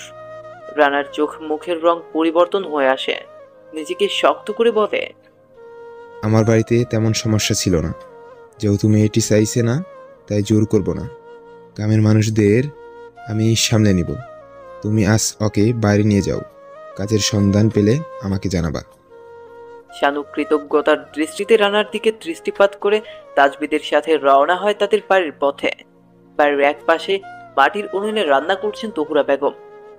আগুনের ধোঁয়ায় আকাশ জমিন ধোঁয়াশা তৈরি হয়েছে, তবুও তিনি থেমে নেই। কাঠের চুঙ্গির সাহায্যে ফুঁক দিয়ে উনুনের আগুন ধরাতে তিনি ব্যস্ত। একমাত্র ছেলের পছন্দের অপছন্দের প্রতি যত্নশীল তিনি। শত কষ্টের মধ্যেও সামর্থ্য অনুযায়ী ছেলের পছন্দনীয় খাবার রান্না করেন তিনি। তবে আজকাল তহুরা বেগমের শরীর যেন চলছে না। বয়সের ভারে অসুস্থতা শরীর কাবু করে রেখেছে। ফলস্বরূপ চাইলেও মন মর্জি মোতাবেক রান্না করতে পারেন না তিনি। মূলত এই জন্যই বিগত কয়েক বছর যাবৎ ছেলেকে বিয়ে করাবেন বলে উঠে পড়ে লেগেছেন, কিন্তু ছেলেকে রাজি করাতে পারেননি তিনি। পাশের ক্ষেত থেকে কলমি শাক তুলে এনেছেন তহুরা বেগম। আগাছা পরিষ্কার করে তেলে ছেড়ে দিয়েছেন কেবল। ধোয়ার জন্য চোখে পানি জমেছে ওনার। শাড়ির আঁচল দিয়ে চোখের পানি মুছে সামনে তাকিয়ে হতভম্ব হয়েছেন তিনি। দৈনন্দিনের মতো আজও ঘরের ছেলে ঘরে ফিরেছে, কিন্তু একা নয়। পাশেই ঘুমটা দিয়ে একজন নারী দাঁড়িয়ে। তাজবিদ খেয়াল করে দেখে তার মা শানুকে অন্য চোখে দেখছে। তাজবিদের মায়ের মনে অস্বাভাবিক কোনো ভাবনা যেন না আসে তার আগেই সে বলল, মা, ও শানু, আমরা একই বিশ্ববিদ্যালয়ে পড়েছি। মেয়েটা অসহায়, আমাদের সাথে কিছুদিন থাকবে। তাজবিদের মা প্রথমত অবাক হয়েছিলেন, কিন্তু এবার তিনি অবাকের পাশাপাশি ভয় পাচ্ছেন। সোনার চামচ মুখে নিয়ে তাদের জন্ম হয়নি, বরঞ্চ ছোটবেলা অনাহারে থেকে অল্প অল্প পুঁজি জমিয়ে এই পর্যন্ত আসতে পেরেছেন। এমন তো অবস্থায় ছেলে যদি অজানা মেয়েকে ঘরে নিয়ে ওঠে তো লোক সমাজ কেমন নজরে দেখবে? আদৌ কি তারা এই গ্রামে থাকতে পারবে? কথাগুলো মস্তিষ্কে হানা দিলে তহুরা বেগমের অন্তর কেঁপে ওঠে। স্বামীর শেষ স্মৃতি এই ভিটে, বাড়ি ছেড়ে চলে যেতে নারাজ তিনি। ছেলের কথার প্রত্যুত্তরে ভীত স্বরে তিনি বলেন, অবিবাহিত একজন মেয়েকে ঘরে তুলে মানুষ সিসি করবো তো বাপ। রানা ভাই সামনে নিবে মা। তহুরা বেগম উত্তেজিত হয়ে দাঁড়িয়ে গেলেন। ওনার কপালে বিন্দু বিন্দু ঘামেরা বাসা বেঁধেছে। তাজবিদের কাছে এসে বলেন, ওই বড়লোকের কথা চলিস না বাপ, তোকে খাদে ফেলে তারা পারাপার হয়ে যাবে, কিন্তু তোকে বাঁচাবে না। তাজবিদ মায়ের হাত ধরে বারান্দার দেয়ালে ঘেঁষে প্রত্যুত্তরে বলে, তোমার ছেলে ছোট নয় মা, যে কেউ এসে পিষে দিয়ে চলে যাবে আর সে প্রতিবাদ করবে না। মেয়েটা অসহায়, অল্প বয়সে স্বামী মারা গিয়েছে, সমাজের চোখে এখন সে বিধবা নারী। বড় ভাই ভাবির অত্যাচারে অতিষ্ঠ একজন অভাগিনী আমার কাছে এসেছে একটু ঠাঁই পেতে। বড় ভাই হিসেবে আমি কিভাবে তাকে রাস্তায় ফেলে আসি? তোমার মেয়ে হলে পারতে। আর রানা ভাই বলেছেন সানুকে সাহায্য করবে। সন্ধ্যাবেলায় রাস্তায় ফেলে আসলে কালু ডাকাতের মতো কতই না ডাকাত সানুর ক্ষতি করতে চেষ্টা করবে। তোমার সন্তান হলে কি সেই জায়গায় ফেলে আসতে পারবে? তহুরা বেগম এবার শানুর দিকে খেয়াল করে। শুকনো মুখশ্রীর অধিকারী শানুর চোখ জোড়ে কান্না। মা ছেলের কথোপকথনে হয়তো মনের জোর হারিয়ে ফেলেছে। তহুরা বেগম হাতের ইশারায় শানুকে কাছে ডাকেন। শানুও তাই করে। পিতৃ মাতৃহারা মেয়েরা অভিভাবকদের একটু আদর পেতে যায়, শাসন পাওয়ার জন্য হাজারো ভুল করতে চায়। তাজবিদ বুঝতে পারে তার মায়ের সরল মনেই শানুর জন্য করুণা জন্মেছে। শানু তাজবিদের মায়ের কাছে আসতেই সে বলে, মেয়েটি ক্ষুধার্ত, কি রান্না করেছো মা? তহুরা বেগমের মন গলে নরম হয়ে গিয়েছে। শানুকে ধরে ঘরের ভিতর নিয়ে যান তিনি। তাজবিদ মায়ের যাওয়ার দিকে দৃষ্টিপাত করে গভীর নিঃশ্বাস ত্যাগ করে বিড়বিড় করে বলে, আমার মা পৃথিবীতে যার হয় না তুলনা, তিনি শুধুমাত্র আমারই মা। রজনীর শেষ প্রহর, কাঠের কেদারায় বসে ধূমপানে ব্যস্ত রানা। আখি যুগলের সামনে শানুর মুখশ্রী ভেসে উঠছে বারবার। বিছানায় এপাশ ওপাশ করে রজনী পার করে দিয়েছে, কিন্তু ঘুমেরা তার চোখে এসে ভিড় জমায়নি। ফলস্বরূপ নিকোটিনের ধোঁয়া আকাশে উড়িয়ে সময় কাটাচ্ছে সে। কথিত আছে নিকোটিনের ধোঁয়ার সাথে নাকি চিন্তারাও উড়ে যায়। আদৌ কি তাই? রানার মন প্রাণে আজ আলাদা একটি চিন্তা খুব বাজেভাবে বাসা বেঁধেছে। 32 বছরের জীবনে কারোর জন্য এমন চিন্তা করতে দেখা যায়নি তাকে। বারবার শানুর ক্রন্দনরত মুখশ্রী ভেসে আসছে তার চোখে। না চাইতেও বলতে পারছে না সে। নিকোটিনের ধোঁয়া শেষবারের মতো আকাশে উড়িয়ে সে বলে, অসহনীয় যন্ত্রণার কারণ তুমি। শুনেছি অবাগীকে কেউ ঠাঁই দিতে চায় না, কিন্তু তোমাকে দেখে আমার ভিন্ন অনুভূতি জন্মাচ্ছে। কি করব আমি? ছুটির দিবসে অধিকাংশ মানুষ সাধারণত বিশ্রাম করে, কাটিয়ে দেয়। তাজবিদের বেলায় ছুটির দিবস মানে ভিন্ন। হাতের কাজ শেষ করে বৈকালিক সময় খাতা কলম নিয়ে বের হয়ে যায় প্রকৃতির সান্নিধ্য হয়ে। কোনো এক নির্জন স্থান ছবি আঁকার জন্য বেছে নেয় সে। সাপ্তাহিকের ন্যায় আজও লোকালয় থেকে দূরে নির্জন পুকুর পাড়ে বসে রং তুলিতে আঁকছে। পুকুর পাড় থেকে 500 গজ দূরে বিস্তৃত সবুজ ক্ষেত, তার একপাশে বিল অবস্থিত। মোট কথা যতদূর চোখ যায় সবুজের সমারোহ দেখতে পাওয়া যায়। তাজবিদ রং তুলিতে রং নিয়ে চোখ বন্ধ করে। মনুর হাসি মাখা মুখশ্রী ভেবে নেয়। জানালার পাশে মনুর বসারত মুখশ্রী মনের ক্যানভাসে এঁকে নিয়ে ছবি আঁকা শুরু করে। মাথার কেশ কালো রঙে রাঙিয়ে চোখ তুলে তাকাতেই তাজবিদ অবাক হয়ে যায়। রঙিন তুলিতে আঁকা রূপসী তার সম্মুখে, এদিকে আসছে লাজুক মুখে। আখি জোড়ায় ছানি পড়েছে কি? 2 হাতে চোখ কচলে পুনরায় তাকালো। না, চোখের ভুল নয়, না ভ্রম। মনু সশরীরে এদিকেই আসছে। ছবির ক্যানভাসে মনুর প্রতিচ্ছবিটা মুহূর্তে উল্টে দিল তাজবিদ। স্বাভাবিক হয়ে নিজেকে তৈরি করে নিল। মনুর সামনে তালগুল পাকিয়ে ফেলে সে। তাজবিদ যে এমন মনুর উপস্থিতি প্রত্যাশা করেনি, ঠিক তেমনি মনু তাজবিদের উপস্থিতি প্রত্যাশা করেনি। তাজবিদকে দেখে তার অভিমুখে আসে সে। মাথায় ঘুমটা টেনে বলে, ছবি আঁকছেন? ভালো লাগার মানুষের অপ্রত্যাশিত আগমনে স্নায়বিক করে তোলে। স্নায়ুতন্ত্রের কাজ বন্ধ করে দেয়। তাজবিদের স্নায়ুতন্ত্র অকেজো হয়ে আছে মনুর আগমনে। বাক শক্তিহীন সম্পূর্ণ হয়ে গেছে তাজবিদ। ঝাপটা বাতাসে স্তম্ভিত ফিরে আসে তার। অজানা অচেনার ভঙ্গিতে সময় নিয়ে প্রত্যুত্তর দেয় সে। তোমাকে তো ঠিক চিনলাম না। মনু এই মুহূর্তে তাজবিদের মুখনিসৃত বাণী আশা করেনি। মনুর ভাবনা, তাকে একবার যে অবলোকন করে এই জগতেও সে ভুলবে না। তবে তাজবিদ কিভাবে তাকে ভুলে গেল?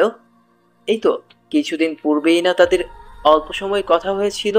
নাকি তাজবিদ ভুলো মনের নাটক করছে? মনুর মুখের উজ্জ্বলতা মৃদু হয়ে গেছে, উদাসীন হয়ে বলল, শুনেছি জ্ঞানীরা অসীম জ্ঞানের অধিকারী হয়, কিন্তু এখন দেখছি ব্যাপারটা ভিন্ন। আপনার জ্ঞান কি দিনে দিনে লোপ পাচ্ছে? মন ভোলাদের মতো আচরণ করছেন যে। আমি ফিহার বান্ধবী, সেদিন আমাদের অল্প সময় কথা হয়েছিল। তাজবিদ কিছুক্ষণ চিন্তার ভাব ধরে মনে করার চেষ্টা করে। প্রায় 5 মিনিট চিন্তা করে মনে হয়েছে ভাব ধরে প্রত্যুত্তরে বলে, হ্যাঁ, ফিহার সহপাঠী। তাই এদিকে কেন? তোমার বাড়ি বুঝি এখানে? থেকেই তাজবিদের অভিপ্রায় মনুর মনে সন্দেহের বীজ বোনা হয়েছে। তাজবিদের এহেন প্রশ্নে সন্দেহ প্রগাঢ়তর হয়েছে। সন্দেহের বাগানে এক বিন্দু জল ঢেলে বলে, বাড়ির ঠিকানা ঘটকের মুখস্থ, সেখানে আপনার অজানা থাকার কথা না? এই বয়সে ঘটকেরও পথ চেনা হয়ে গেছে? বয়সকেই বা দেখে, মেয়ে হলে সবাই নজরে রাখে, তা আপনার নজর কার উপর পড়েছে? মনুর কথার মাঝে গভীরতার ছোঁয়া, যা তাজবিরের অন্তরে ছড়িয়ে পড়ছে। একজন বাচ্চা মেয়ের কথার বদলতে ভাষা হারিয়ে ফেলেছে তাজবির। মনু তার কথার প্রত্যুত্তরে আশা না করেই হাতের ক্যানভাসের দিকে নজর দিল। প্রফুল্লের সহিত বলে, আপনি তো ছবি আঁকাও জানেন, তা আমাকে শেখাবেন? তাজবির হতভম্ব হয়ে যায়। ছবি আঁকা তারও প্রিয় মনুর মতো। প্রিয়র সাথে প্রিয় মিলে প্রিয়তা হয়। তাজবিদের নিকট এই মুহূর্তে প্রিয়তাই প্রিয়। মনুর কথার প্রত্যুত্তরে বলে, ছুটি দিনে আমি কাউকে পড়াই না, দুঃখিত। তাজবিদের কথা শুনে মনুর হাসি পেল এবং সে হাসতে শুরু করলো। তাজবিদ খেয়াল করে দেখে, মনু হাসলে বাম গালে হালকা টুল পড়ে। গভীরভাবে পর্যবেক্ষণ করলে যা দেখা যায়, তাজবিদের নগর তো মনুতেই বদ্ধ। মনুর মন খারাপ হয়ে যায়। পাশেই দাঁড়িয়ে থাকা পেয়ারা গাছটার পাতা ছিঁড়তে থাকে সে। মনুকে কষ্ট দেওয়া তাজবিদের অভিপ্রায় ছিল না, আবার তাকে নাকচ করতেও তাজবিদের মন সায় দিচ্ছে না। বিরাট সমস্যা। মনুর দৃষ্টি তাজবিদের উপর নিবন্ধ। সেই দৃষ্টিতে মন খুশির প্রত্যুত্তর চাইছে।